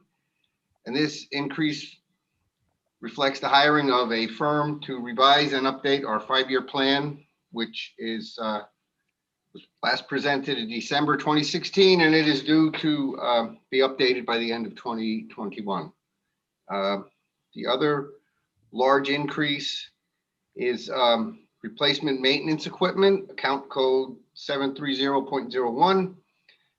This code was zeroed out last year in the spring in response to the COVID pandemic, and requests from that our budgets get lowered.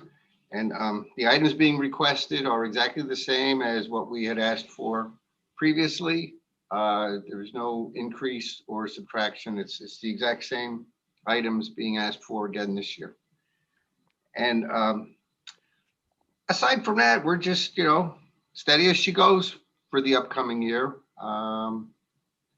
It's been a little bit of an adjustment with COVID, but we've been hanging in there this year. And I think we're doing pretty good now.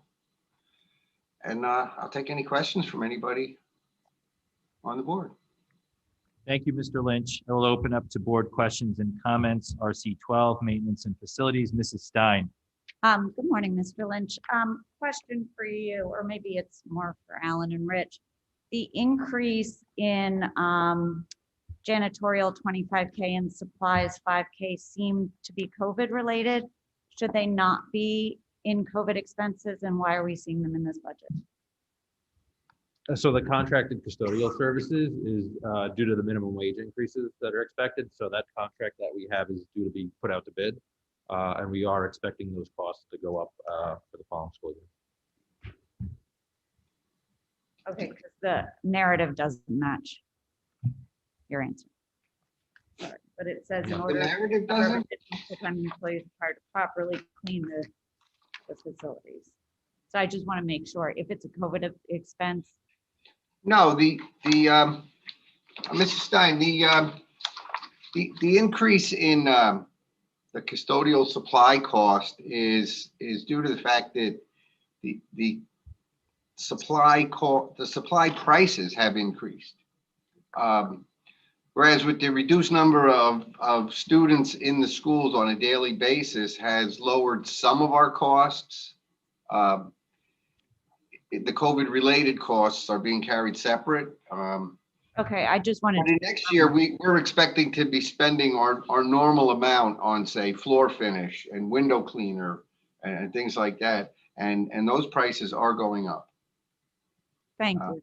Thank you. Any additional questions, Mrs. Ritchie? Just to follow up on Ms. Stein's question on the contracted janitorial services. So that $25,000 increase, none of that has to do with COVID. It's No. not COVID. Okay. No. Mrs. Achman? So, Mr. Lynch, I appreciate you say it's pretty much as always, because I do think you try your best to manage this budget. But on page 92 and 93, what I see is a note that unfortunately always might not be meeting our needs. So I'm wondering what's that part of the narrative saying that we do have needs and that we are anticipating needing more help, and in order to keep our grounds appropriate, we should have more help. What's being asked of the board here? I mean, I appreciate the heads up, but is this, you're going to see it in next budget year? Is this you really should be considering having more help to maintain our schools this year? It's just a heads up for this year. I'm not asking the board for anything but to be aware that within the next year, not this budget cycle, but the next one, we'd like to have a more deeper conversation on the subject of additional staffing or other ways to maintain the buildings and grounds. Okay, I mean, I appreciate that heads up. I just want to know. Yes, it is in fairness to Mr. Lynch, that it is an ongoing discussion that we've had both last year and this year, and will be moving forward. Okay. And Mr. Lynch, I'm assuming that as things move forward, looking at the custodial support that's needed at Ox Ridge, we'll continue that dialogue. And is that something that it's an opportunity to look at other options for the janitorial services at that school? That's correct. Based on the size of the school building, I'm anticipating that when the school opens in February of 2022, there will be a need for one additional person. And then when the rest of the building opens in the following February, there will be another person needed for a total of 5 staff members at that building. The other 4 elementary schools have 3. The current Ox Ridge has 3, but you're going to be going from, 60,000 square feet to 100,000 and, 2 full programs, a pre-K and a K-5. Right. Thank you. Mrs. Ritchie? Thank you, Mike. And this is a very lean budget because if you take out your building survey, you're only up, I think, 1.8%. So I just echo Tara's comments that don't hold back if you need something from us. So I know you're good at managing your budget, but we want to hear if you need it. So I thank you. I applaud you for 1.8%. And I think the board needs to have a broader discussion on the building survey and the pros and cons of moving ahead on that. Thank you, Mrs. Ritchie. Mrs. Stein? Well, and I would add to that, not to forget the deferral of on the replacement maintenance equipment. So if you also take that out, Deb, it's even lower. I did have one quick question on the building condition survey. How are the library portable study and the classroom size study sort of interfacing with this? We've already had some work done. Will that reduce the cost of this study since we do have some legwork already done? How do you see them sort of interfacing? I don't see that. The existing building survey was used as part of the basis for the current look at the libraries and undersized classrooms. So that's where they were recognized. The building survey is sort of like a annual physical that you would get. It's a 5-year physical for the buildings. And then you see something that's not right and you act upon it. And so in this case, there's been areas identified. I don't think when this survey is done, there's anything new to add to what was said back in 2016 regarding undersized classrooms or the library. The survey doesn't project where they think you will be. They tell you, here's a snapshot of where you are and what condition the various physical features of your buildings are in. Does that answer your question? Yeah, thank you. Thank you, Mr. Lynch. Mrs. Ritchie? Just curious, I don't know if you know this offhand, Mike, what was the cost of the survey when we did it approximately 5 years ago? It was about $138,000. Thank you. Thank you. Mike's promised little or no snow over the season to save dollars on plowing, correct? That's I'm doing pretty good so far, aren't I? Any additional board comments or questions around maintenance and facilities? We will move on to any questions or comments about, I get my RCs, RC 12, maintenance and facilities, RTM F&B, Jack Davis.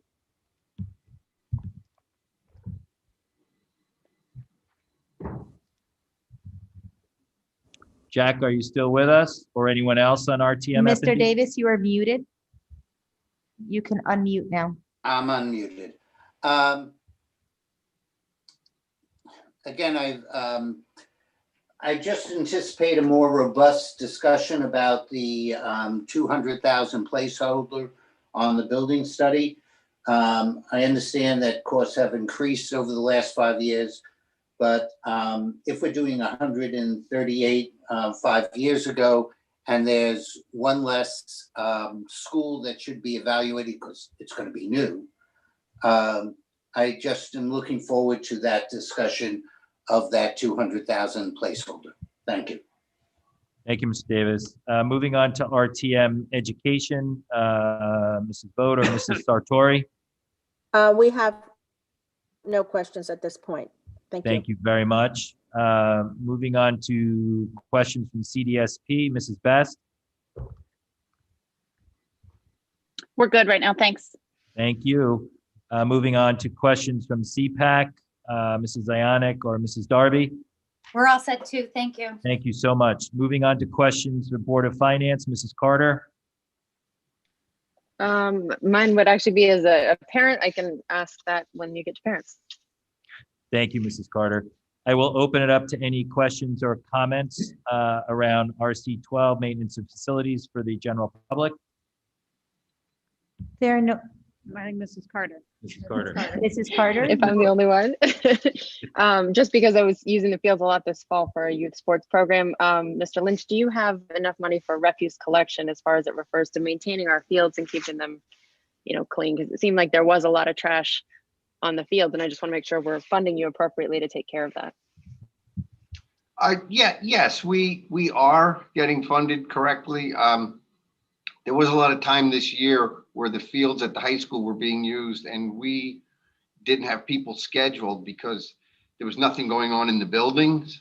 I think we got a handle on that after the seasons were underway. We realized, hey, we got to get people out there doing the garbage on a daily basis. But at the beginning of like your program and other programs like that, we sort of dropped the ball on having people there while the fields were being used because we weren't using the schools. So we didn't have people scheduled. Thank you, Mr. Lynch. We'll keep an eye on that. It's a good question. Thank you very much. Okay, moving along, we will move to capital projects. Mr. Lynch? Okay, capital projects were pretty much discussed at the November 24th Board of Education meeting.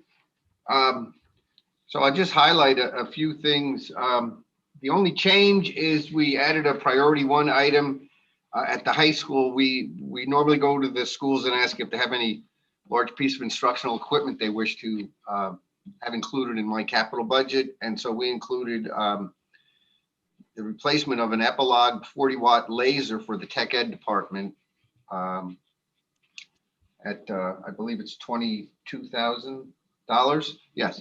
So that's the only big difference between the November presentation and today. I wanted to point out that this year's capital budget includes priority one deferrals from last year, which are the carpeting at the high school and the middle school libraries, blacktopping at middle school Hindley and Tokenique, design work for the HVAC, upgrades at home school, and the replacement of truck 42 DAR, which was actually, I deferred it from the 18-19 or the 19-20 capital budget. I deferred it, and then the 2021 budget, it was deferred due to COVID. And I really have to replace that truck. It's not very reliable anymore. And that's pretty much it on the capital. I don't think you would want me to go through all the items again, would you? Thank you, Mr. Lynch. We'll see what the questions come up with. Mr. Rudel, I would ask to the point of, I think, similar questions as we've gone through this. Could we just get and it might be in here, I just might have missed it, a snapshot of the items and the dollars that were deferred, that we're carrying over and playing catch up on. I think the continued clear understanding of what we deferred, yet what we feel we need to catch up on now helps people understand the bigger picture and put the numbers in perspective. Thank you. I will open up to board questions or comments around capital projects. Mrs. Ritchie. Just to add on that, it would be great to see what we deferred and then what we're seeing at, so we know specifically what the incremental difference is. And then again, I say this all the time, and I want to be sure, and I know we're going to be looking at some significant work to a couple of our buildings, but I'm a big proponent of capital spending and making sure that our buildings are being maintained so that our students are safe and we're increasing the longevity of our buildings. So Mike, don't be shy, don't hold back. If you really think there's something we need, please bring it forward. Thank you. Thank you, Mrs. Ritchie. Additional questions or comments from the board? Mrs. Parent? Thank you. I echo what Mrs. Ritchie just said about, don't be afraid to ask. With capital, these facilities are a major part of our children's education. I'm just looking at the totals for the next, projected out, and there's a huge increase from this year to next year. And I understand that a lot of that is the home's roof. But is there any way to maybe accelerate something to this year so that we can spread that out a little bit more? Just curious if there's any way to smooth that out. Thank you, Mrs. Parent. Mr. Sini? I'll take the opposite view of spreading things out. I think from a financing standpoint on a capital, we can work with the Board of Finance properly. That it's their role to allocate capital when we need it. So I'm not that worried about the optics, if you will. I think Mike at our November meeting said we can't really hide a large capital investment, or not hide, but adjust for, I guess is the right word. So, and then I'm going to echo Mr. Davis's questions around the consulting services and just get a better idea around that. If there's a way to reduce that, just given some of the facilities work that's ongoing, both from a planning perspective and a construction perspective. Thanks. Thank you, Mr. Sini. Mr. Maroney? Yeah, so I have two questions, Mike. One is the on homeschool, build new parking lot on the former Curtis property is a level priority 3, but it's into this year's budget. And then my second question is the track at the high school to reapply the structural spray that was done 4 years ago that is now causing problems. Is there any way we can get any remediation from the job that was done 4 years ago if it wasn't done appropriately? Regarding the track, no, you get a year labor and material, and then a year of material as the warranty. That's it. Okay. So that's expired.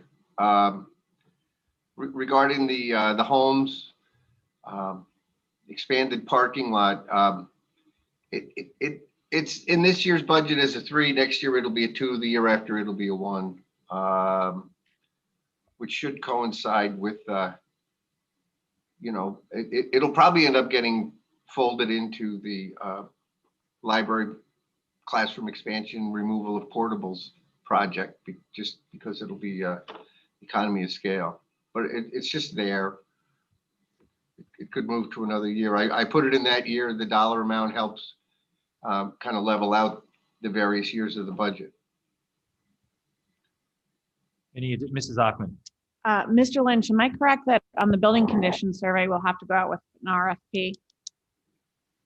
That is correct. And I was thinking while the board members were talking there that maybe a better way to get a handle on what the cost of the building condition survey would be for Mr. Rudel and I to send out an RFP now and just get costs back. Maybe we can adjust that number. Can we send out an RFP without board approval? You cannot. You can send out an RFP, you just can't act an award. Yeah, so as people are saying, I want the board to have more discussion around such a large number. Sorry, we've moved off capital. I didn't mean to go back. That changed to an RFI? Yeah. Or request I mean, you could solicit quotes. You can as solicit opposed. quotes, but that's part of the problem. We This is a did placeholder. actually get a quote from when we were originally doing the portable study, who submitted a proposal thinking it was more of a facility study, and that was slightly in excess of $200,000. Yeah, so that's how we have a $200,000 number. Mm-hmm. Any additional board questions or comments around capital? I do agree. We just need to have a further conversation, tie in the good work that the facilities committee is doing around portables and what else needs to be done to these schools and what we would actually get out of an additional building survey that we haven't gotten out of the work that's being done right now. I would rely on Mr. Lynch, who knows these buildings inside and out, as to if that would tell us anything else from a mechanical, HVAC, structural issue. And I think it's something we need to stay on top of, but I'm just not sure at this point in time. We just need to have more of a robust conversation around it. So, but thank you, Mr. Lynch and team, for all that you do. We'll open it up to some. I'm yes, sorry, Mr. Seen. just tie it, I'd be as blunt as saying, is this something that could be deferred without impacting the facilities. Yep. No, good point. Thank you, Mr. Sini. I'm sorry, I'm taking Yes, notes. Mrs. Achman. Could what be Is deferred? this an expense that could be deferred? Which expense? I just, The master survey. okay, thanks. I just missed which one, because we're on capital now and I brought. Yes. it back. Thank you, Mrs. Achman. Thank you Trying both. to be accurate. Thanks. All right, Mr. Lynch, hold on. We'll open it up to additional questions or comments on capital. RTM F&B, Jack Davis. This is Jack. Okay. This is Jack Davis. I do want to talk about capital in general. The Board of Finance does decide how we're going to pay for things within the town, but there's been a study which will include or change some of the definitions regarding what we can accrue for both the Board of Selectmen and the Board of Ed. And while that hasn't been approved, I think that there needs to be a very robust discussion. So things like the roofs that may be coming up might be bonded and therefore not accrued, but certain other items over $100,000 should be able to be accrued for what might be happening, not this current budget cycle, but the next 2 or 3. And so I think that that conversation with Jen and Jay-Z is a worthwhile discussion prior to your finalizing this budget, because there are going to be some substantial changes on that, or at least I anticipate. Thank you. Thank you, Mr. Davis. We'll move on to RTM Education, Mrs. Vogt or Mrs. Sartori. Hi, this is Clara. I do have 2 questions. If you look at page 204 to 209, one of our members would like to have the spending for each of the last 3 years. So in your chart here, you have it going forward, but he wants to know if we could get some sort of condensed form that gives us information on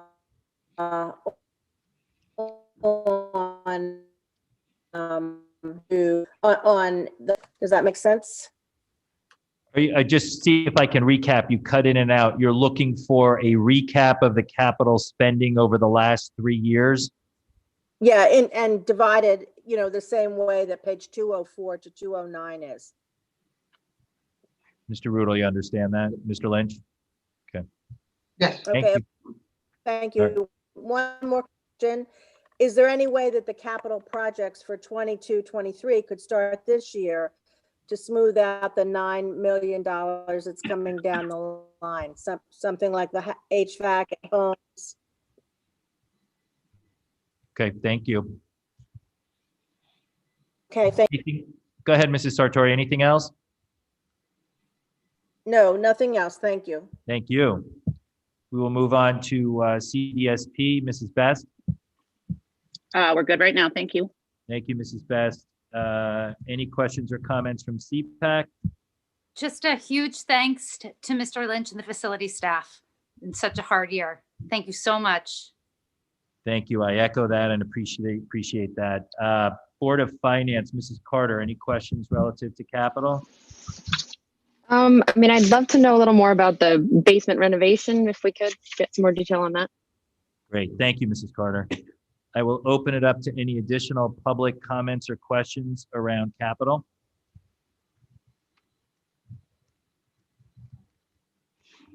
Mrs. Ritchie. I just want to point out, and make sure everybody knows that there's additional verbiage in the back that has been provided by Mike. So make sure that you look at that, because he'll be answering some of your questions too. Yeah, Mr. Deneen, can Yes, I Mrs. add to that? Achman. We've seen a couple requests for aggregate spending. So again, I'd like to point everyone to the back of the budget book. Your object detail aggregates personnel, aggregates, spending in a lot of different ways. So if you're looking at the RC, if you haven't familiarized yourself with the white tabs, I think before tasking the administration with more work, that might actually answer some of people's questions.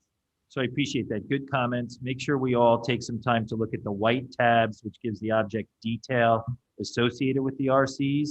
Again, if we still need to answer questions or look at additional information, we're happy to do that. We don't want to create any extra work as we go through this process, but we want to make sure everyone gets the information the way they would like to see it, what gets the information they are requesting. Thank you. With that, we will move on to RC 25, fixed expenses.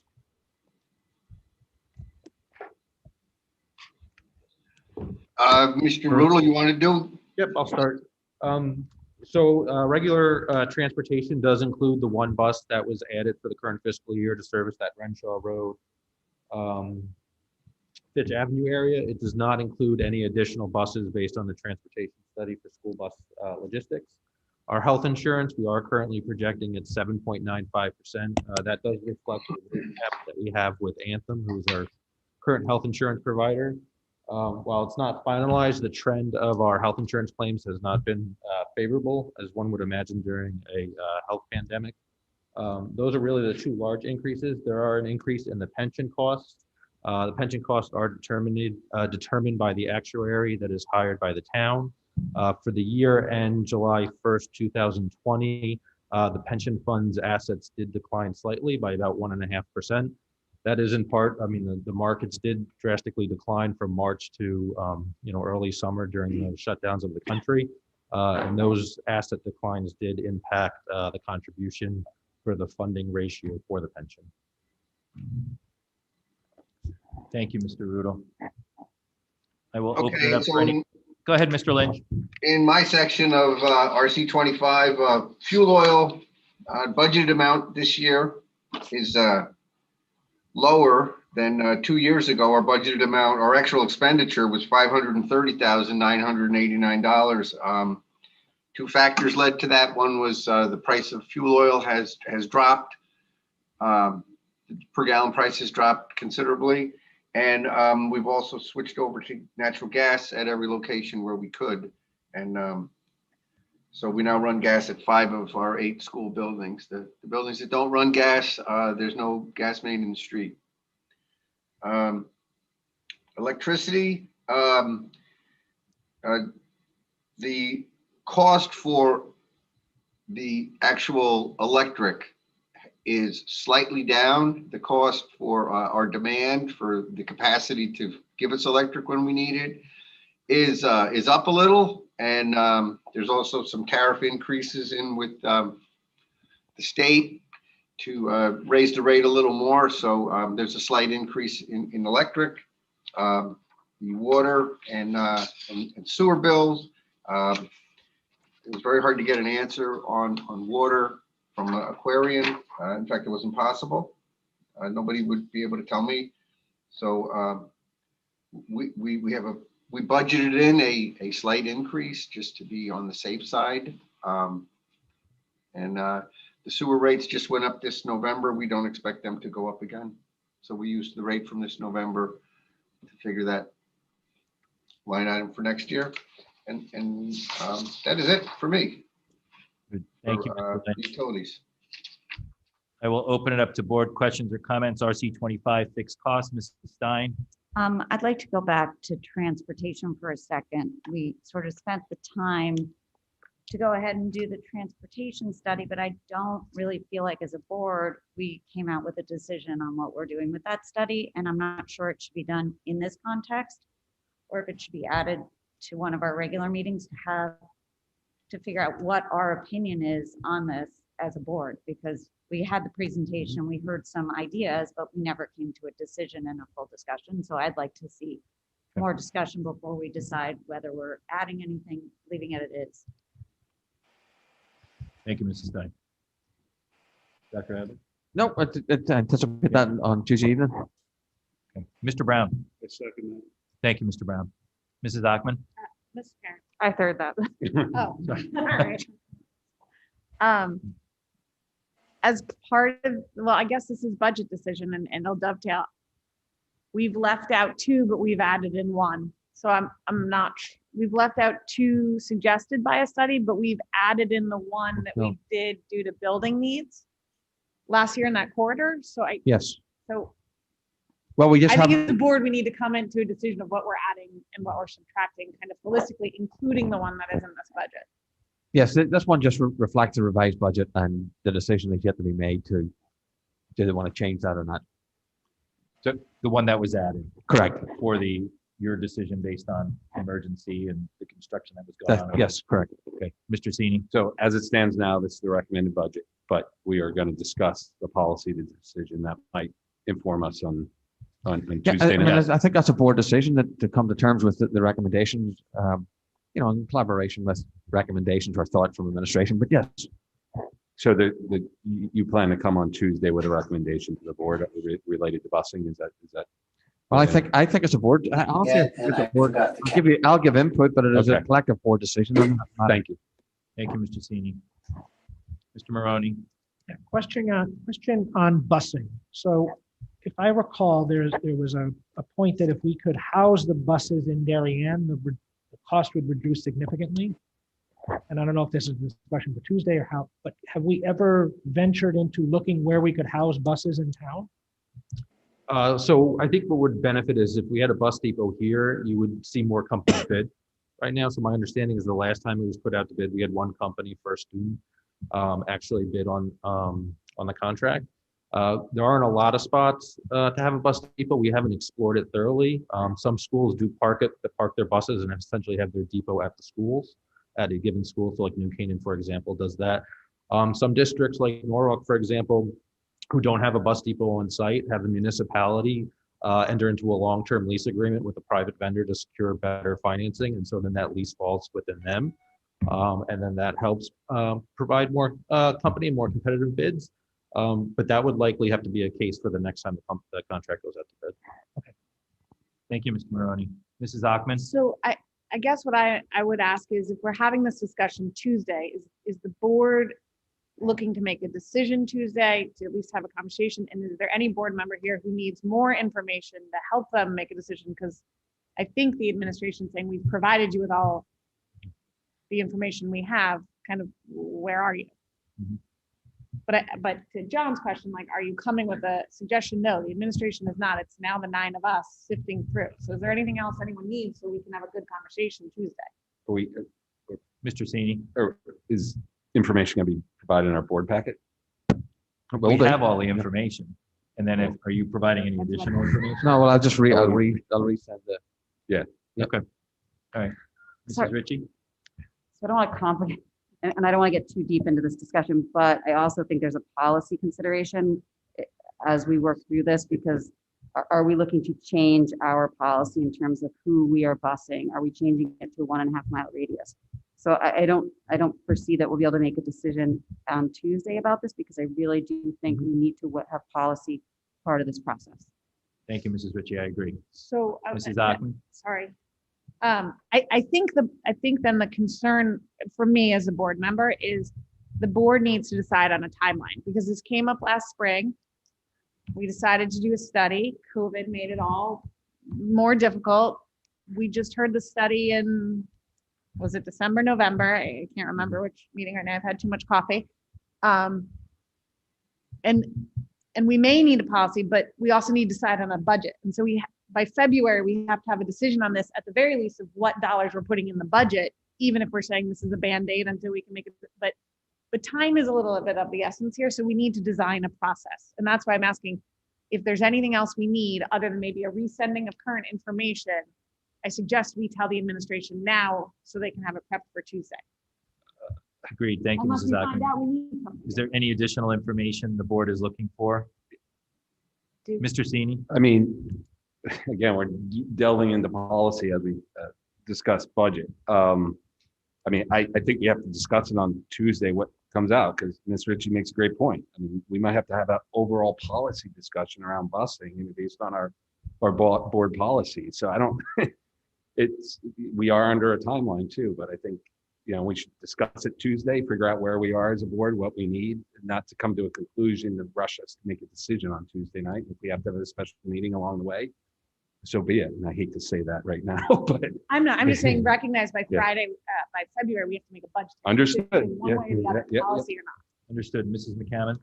It was my recollection that there were a few action items or requests out of the last bus discussion. So I just want to make sure that we have those covered in addition to the proposal again. Well, they'll be included. Thank you. Thank you. So to the point of the questions that have been asked, is there any additional information that the board needs from the administration to further that discussion?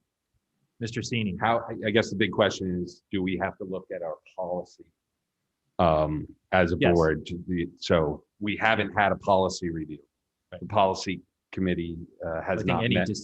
based on the options that were provided in the study. Yes. Any decision on those, take out the budget and the dollars, any decision on changing those options is policy related. Yeah, I mean, So- it comes up, you build from policy, then Right. then the budget associated with that. So But I think we should have the further conversation, and then we'll have to engage the conversation around policy. Depending, if Possibly. I might Yeah, interject, possibly. depending on what the outcome Tuesday Yeah. is, we do have a policy meeting Wednesday morning. Okay. So just, Good. let's see how Tuesday night goes, and then the policy committee can, we Great. can. So yes Thank you, and no. Mrs. Stein. Mrs. Achman? Because Right. the answer is we have a budget in here outside of policy. We have a bus in here that is for a different reason. So Right. I guess what I'm asking everyone to do, and I'll do it, like, do your homework or ask your questions so we can start to have a plan to make an action item rather than just kicking us down the road. And I don't mean that anyone's done that purposefully, but now we're under a timeline and it's an expensive timeline. It's at a minimum $175,000. So if there's any questions, let's have a robust discussion. Policy can only take up what the board asks it to. And the board hasn't asked policy to take anything up yet. So know what you're asking us to look at, because as Katie says, and that's, I think, where both of our brains are, Mrs. Stein and I know that we have a meeting Wednesday. What are we looking at? Correct. Thank you, Mrs. Achman. Mrs. Ritchie? Pardon me, just to make sure we're all clear, the 176,904 represents the policy that would be a 1.5 mile radius for walking or for busing, I'm sorry. So if you exempt the students from south of 95 for high school, it would require 2 additional buses. That would be the 176 that's referenced in the budget book. The bus that's in place currently that's servicing that Fitch Avenue Renshaw Road is already built into the budget. Okay, great. Thank you. Thank you. Mrs. Stein, did you have another question? No. Thank you. Okay, we will open it up to questions and comments. We'll go to Mr. Davis, RTM F&B, RC 25 fixed expenses. Yeah, I just want to confirm that the health insurance was part of the plan that the administration entered into last year, and just curious for how many years we're have signed on for this methodology. And I believe we did hear that our experience rate isn't the best this year under COVID. That's number one.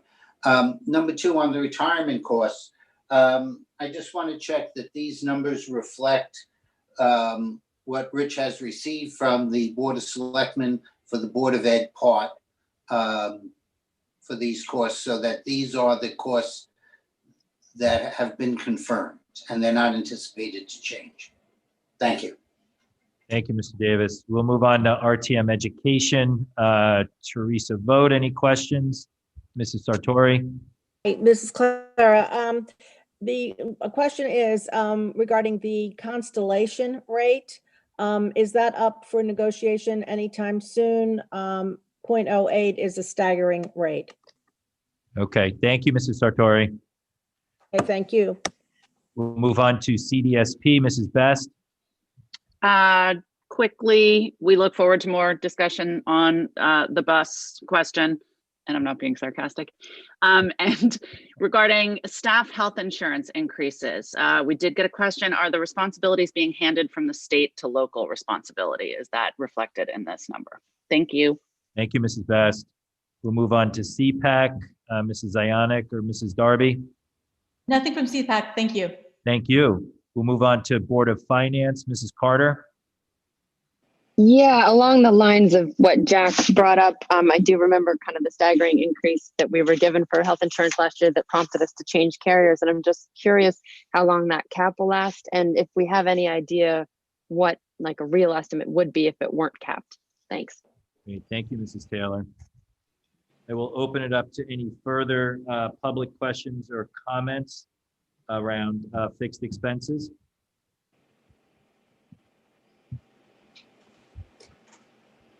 There are no raised hands. Oh, Mr. Davis, you still have your hand raised. Do you have any more questions?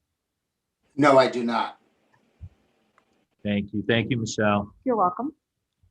Moving along, we will move on to RC 13 music. So I'd like to welcome Colleen Thompson. Colleen, you remember, started during the year and has done a wonderful job in the transition. And this is her first experience at one of our budget processes. Colleen, are you there? Hello, Welcome, Colleen. thanks for having me. So it's been quite a learning curve this year.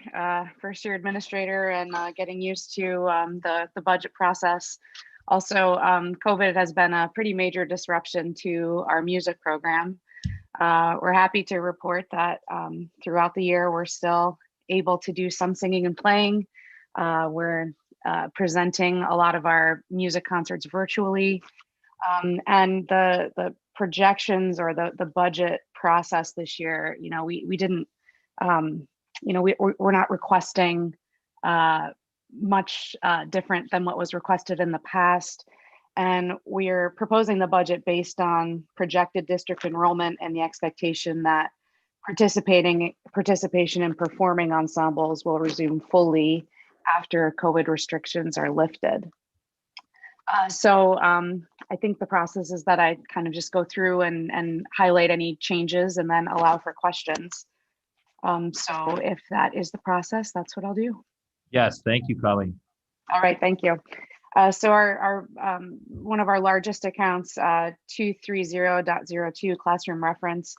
This really represents all of our choral and instrumental music for the ensembles in grades 3 through 12. And I didn't request any increase in that amount for next year.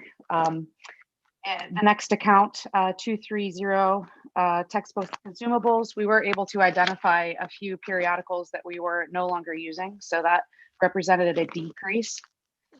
The next account, resource materials, 230.04. Our biggest expenditure here is a program called Smart Music that we use for assessment in instrumental music. We anticipated a slight decrease in the need for that program due to a shift in kind of how the middle school is wanting to do their instrumental assessment. So it led to a slight decrease here, but a slight increase in another line that I'll talk about in a moment. Our music teaching supplies, 240.05, a very slight increase, and this is just based on the anticipated needs of mostly our elementary general music teachers. As you know, the elementary general music teachers in pre-K through 5 see all of the students in the district twice per week. So it's often necessary to provide them with some additional teaching supplies.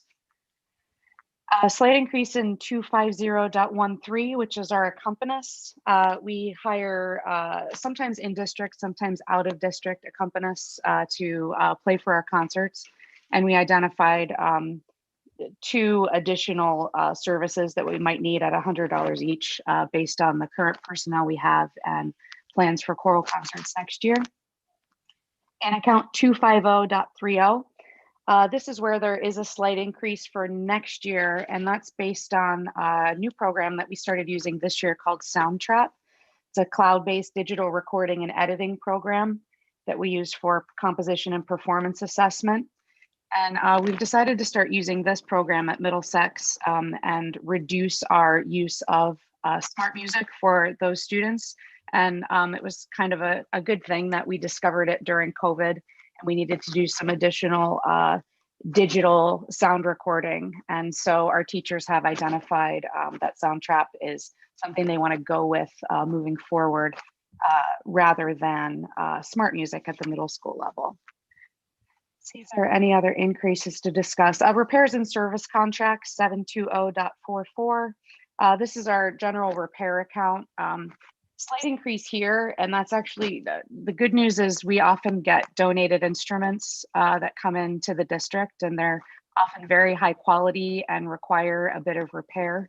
You might remember, I think, a recent board meeting, we accepted a pretty sizable donation of a string bass, and those instruments new would be several thousand dollars. And by receiving these donations and spending a small amount of money on just repairs and upkeep. It allows us to keep those high quality instruments in the hands of our students.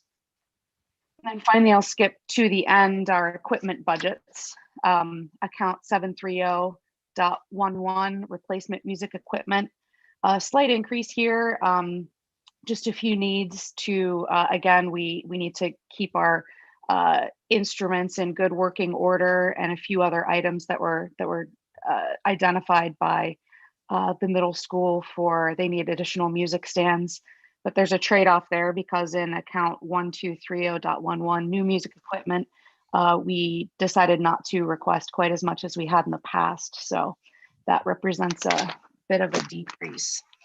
So I think that kind of takes you through the main points of the budget.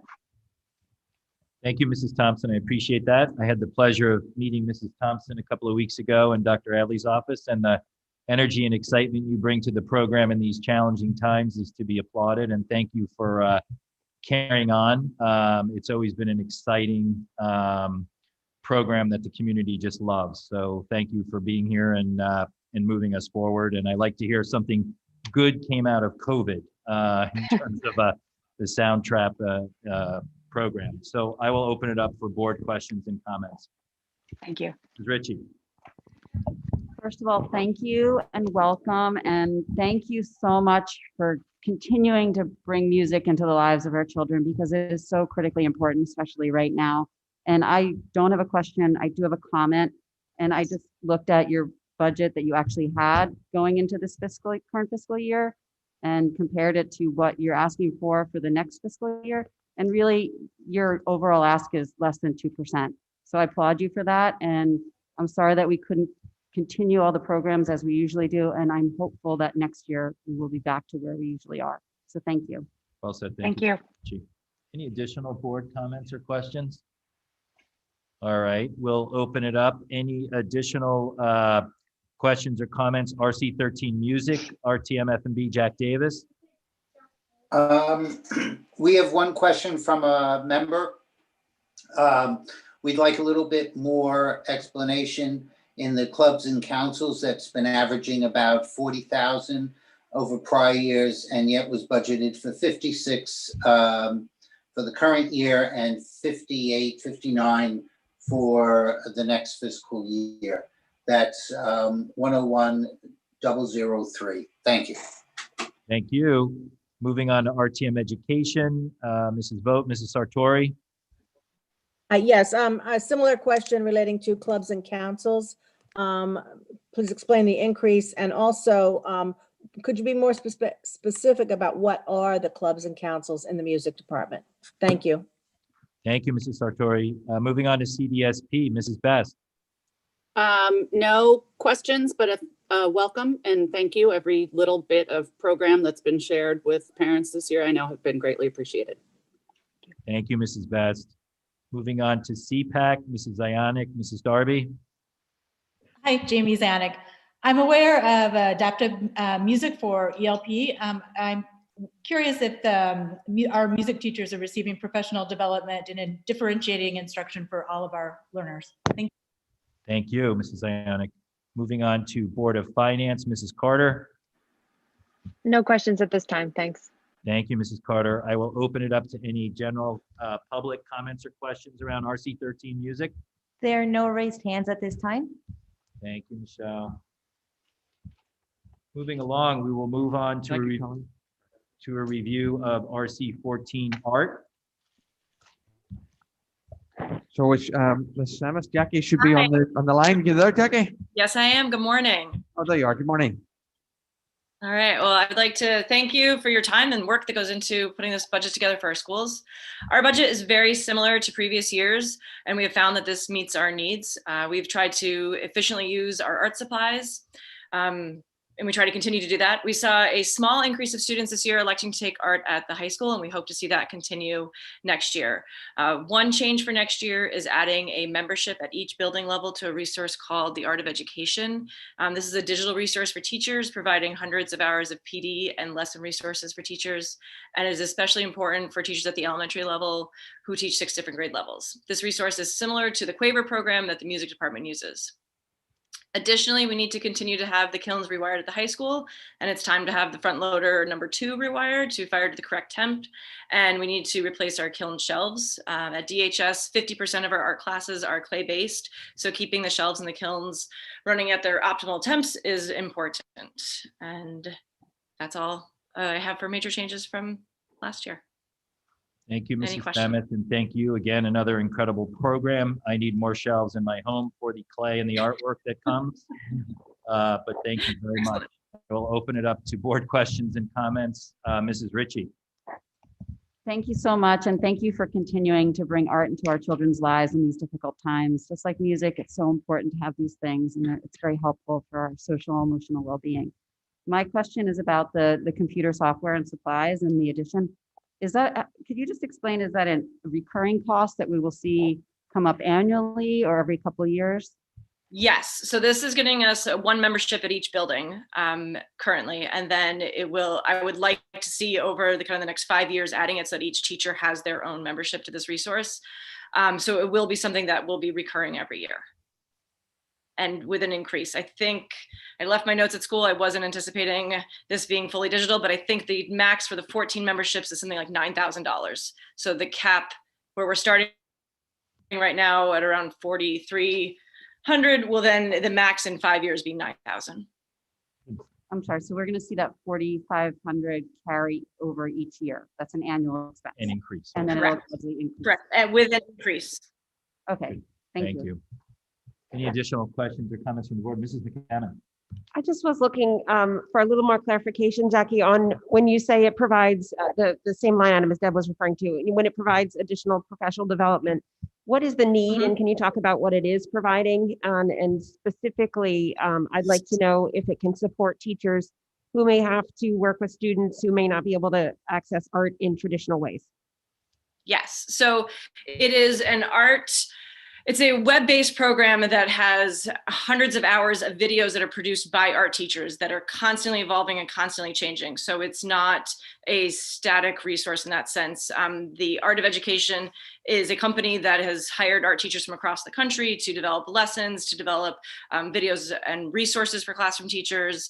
So if you have an interest, say, in social emotional learning and art, you can kind of filter the searches and get to lessons that are based solely around social emotional learning and art. Or if you're looking to just study portraiture, you can then filter the lessons so you're getting that. It's searchable by grade ranges and also by abilities. So it will just provide teachers with kind of a starting place, sometimes to look for resources for great videos or material worksheets, handouts, things that would just speed up their process and their prep time. Additionally, the PD piece of it, I think, is really important. My teachers are very excited about this because kind of on their own time or during our PD days, you can tailor specific art-directed professional development around topics that interest you or that interest us as a group, that we'd want to watch videos made by art teachers specifically about how it works in the art classroom. Thank you very much.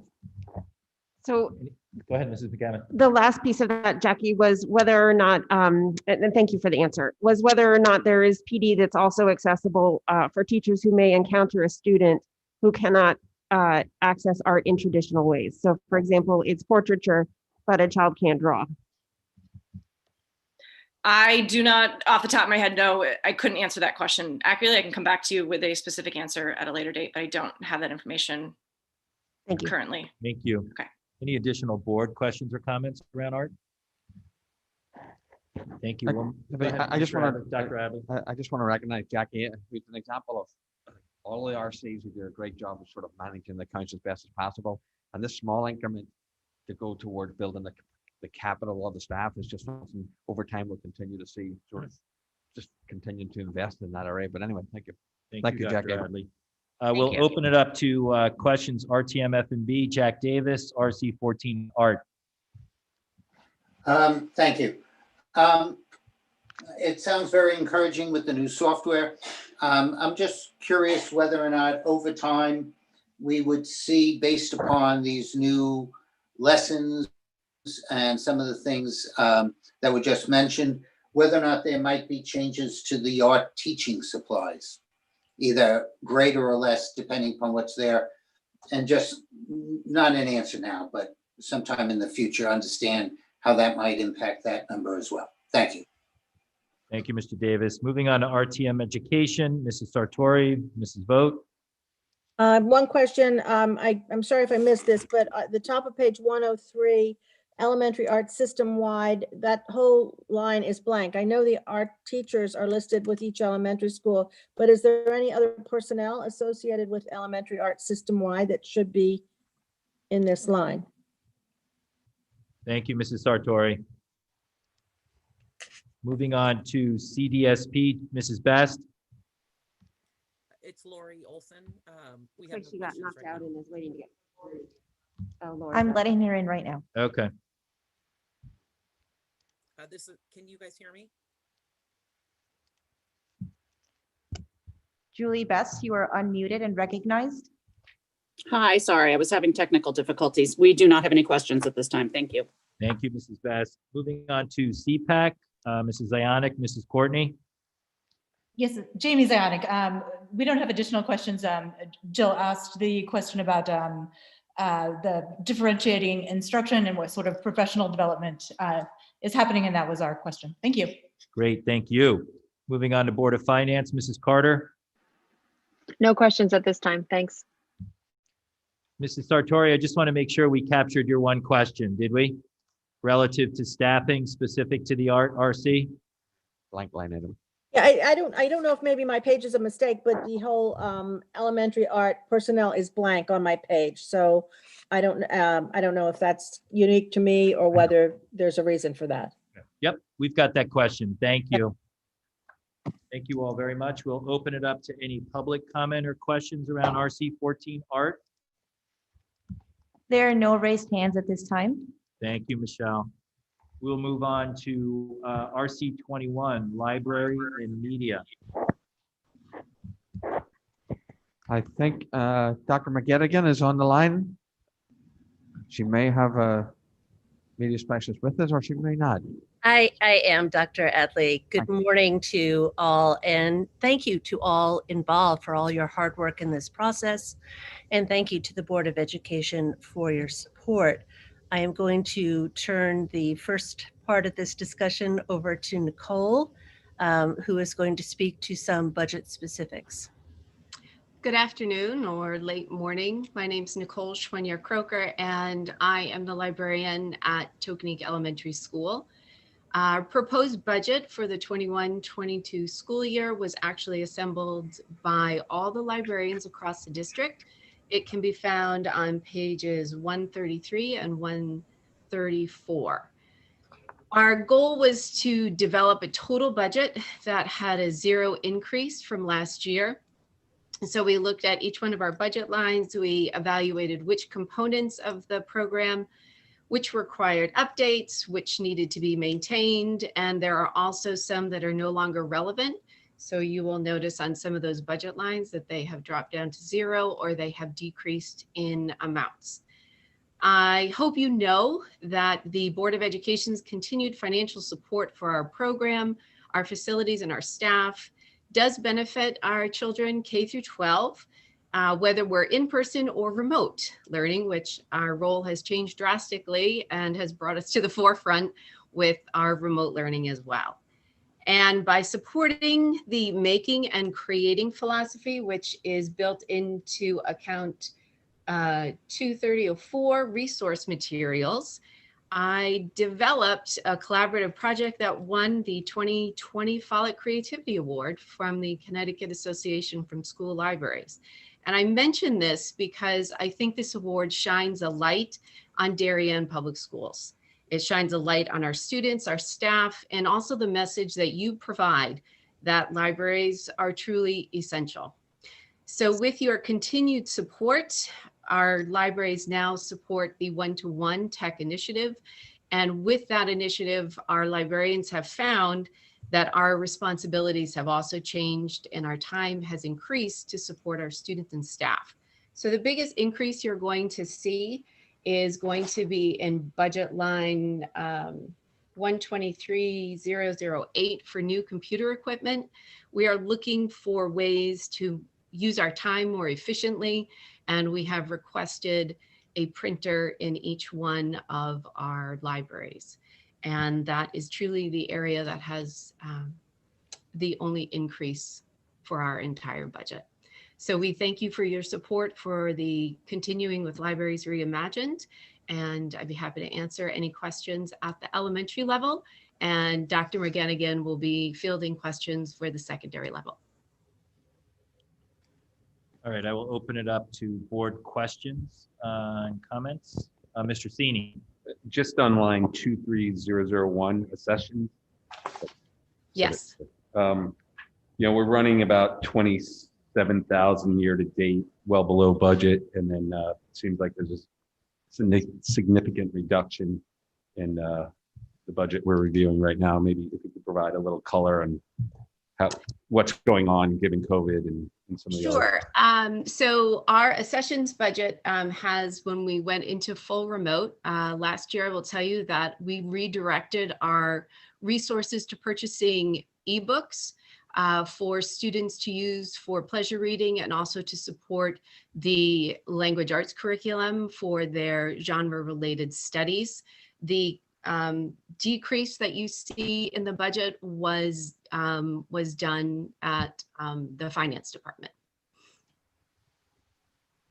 And then make, I mean, is there something this year that's occurring that's causing the reduction? Is this COVID related to?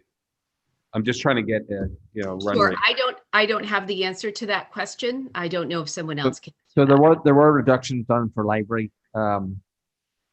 across the board. So we did do a comparison to our DIRG, our peers. We asked each business manager throughout the DIRG in terms of what are their library like operating expenses, not necessarily their personnel, but their operating expenses. We are at the top of that DIRG, and so that reduction kind of brings us down a little bit lower.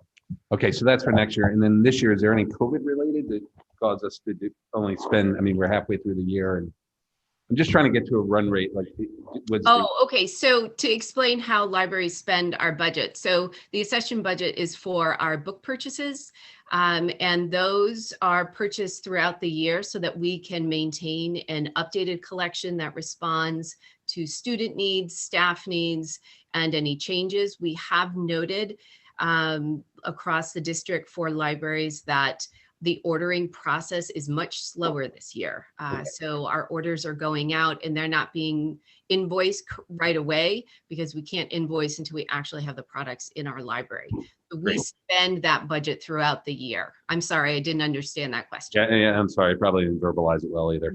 No problems. Thank you, Mr. Sini. Mr. Brown.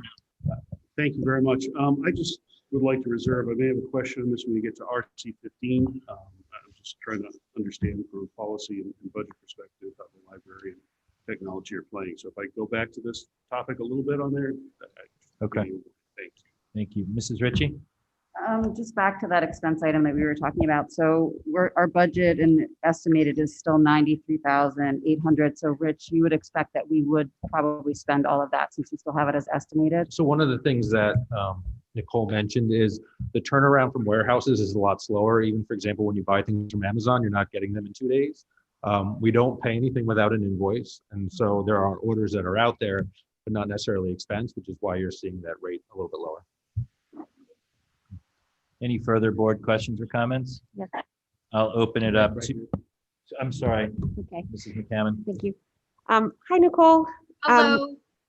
I would love to understand from your perspective, the impact of moving, you talked a little bit about it, but the impact of moving to more ebooks. Can you talk a little bit in more detail than you have already about how that's changing libraries and how it's changing students and what it looks like financially? My understanding is that financially, from a pricing standpoint, ebooks and paper books are a little different. Yes. In that you have to renew ebooks, although you don't have the cost of, so could you talk about that, please? Absolutely. So the cost of ebooks is established by the publishing companies. And most of the time, books that we would say you read for pleasure, fiction books, nonfiction books, and books that we purchase through our company is called Overdrive. They house their own library collection for us. They all have different pricing depending on the book. So majority of the time you are purchasing one electronic copy of the book, and the publishing company establishes the borrowing rights. Most of the time that is a one-to-one borrower, so you're borrowing one ebook. Sometimes you have it for the life of the book. Sometimes you have it for a limited period of time. For instance, the Harry Potter books, which are widely popular and the most circulated audio and ebooks that I house in my collection, I purchase that copy and I have it for 5 years. At the end of those 5 years, I have to decide whether or not to repurchase. Ebooks that I purchase mostly from publishing companies that are geared towards supporting instruction in the classroom very often are what we call multi-user copies. And so the cost of that one might be higher, but that's because any student and any number of students can access that all at the same time.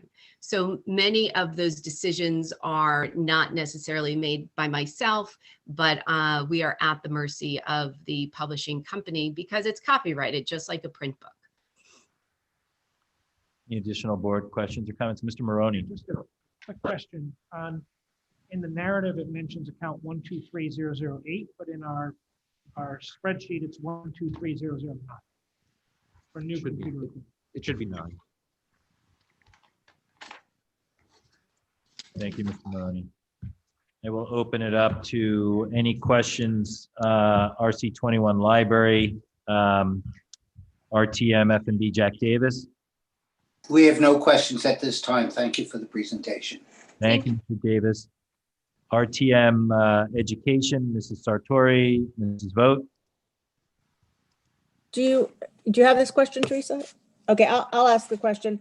It appears that the library budget for us is 152,000 and the average of our peers is 80. Is that correct? Thank you, Mrs. Sartori. Any additional questions? No additional questions. Thank you. Thank you. CDSP, Mrs. Best. No questions. Thank you. Thank you. CPAC, Mrs. Zionic, Mrs. Darby. Jamie Zanuck, thank you. My question is, are the librarians working with our assistive technology department to make sure that there aren't redundancies in resources, that these resources are accessible to all students when possible? Thank you. Thank you. Board of Finance, Mrs. Carter. No questions at this time, thanks. Thank you. Mrs. McGettigan, do you have additional conversation around RC21 Library? I do not. Again, thank you to the board for all your support. We truly appreciate it. I will open it up for any further public comment or questions around RC21 Library. There are no raised hands at this time. Okay, thank you. I'm not sure I realized we are actually a little ahead of schedule by 5 minutes. So at this point in the agenda, we are at a lunch break for 45 minutes. I would make the recommendation if we could agree to 30 minutes and to keep the program moving. Will our next presenter be ready? Because that's the hard thing for the next presenter. Oh. Marge, can you or somebody make sure? Yeah. Yeah, it I'm changes sure that everything. can happen.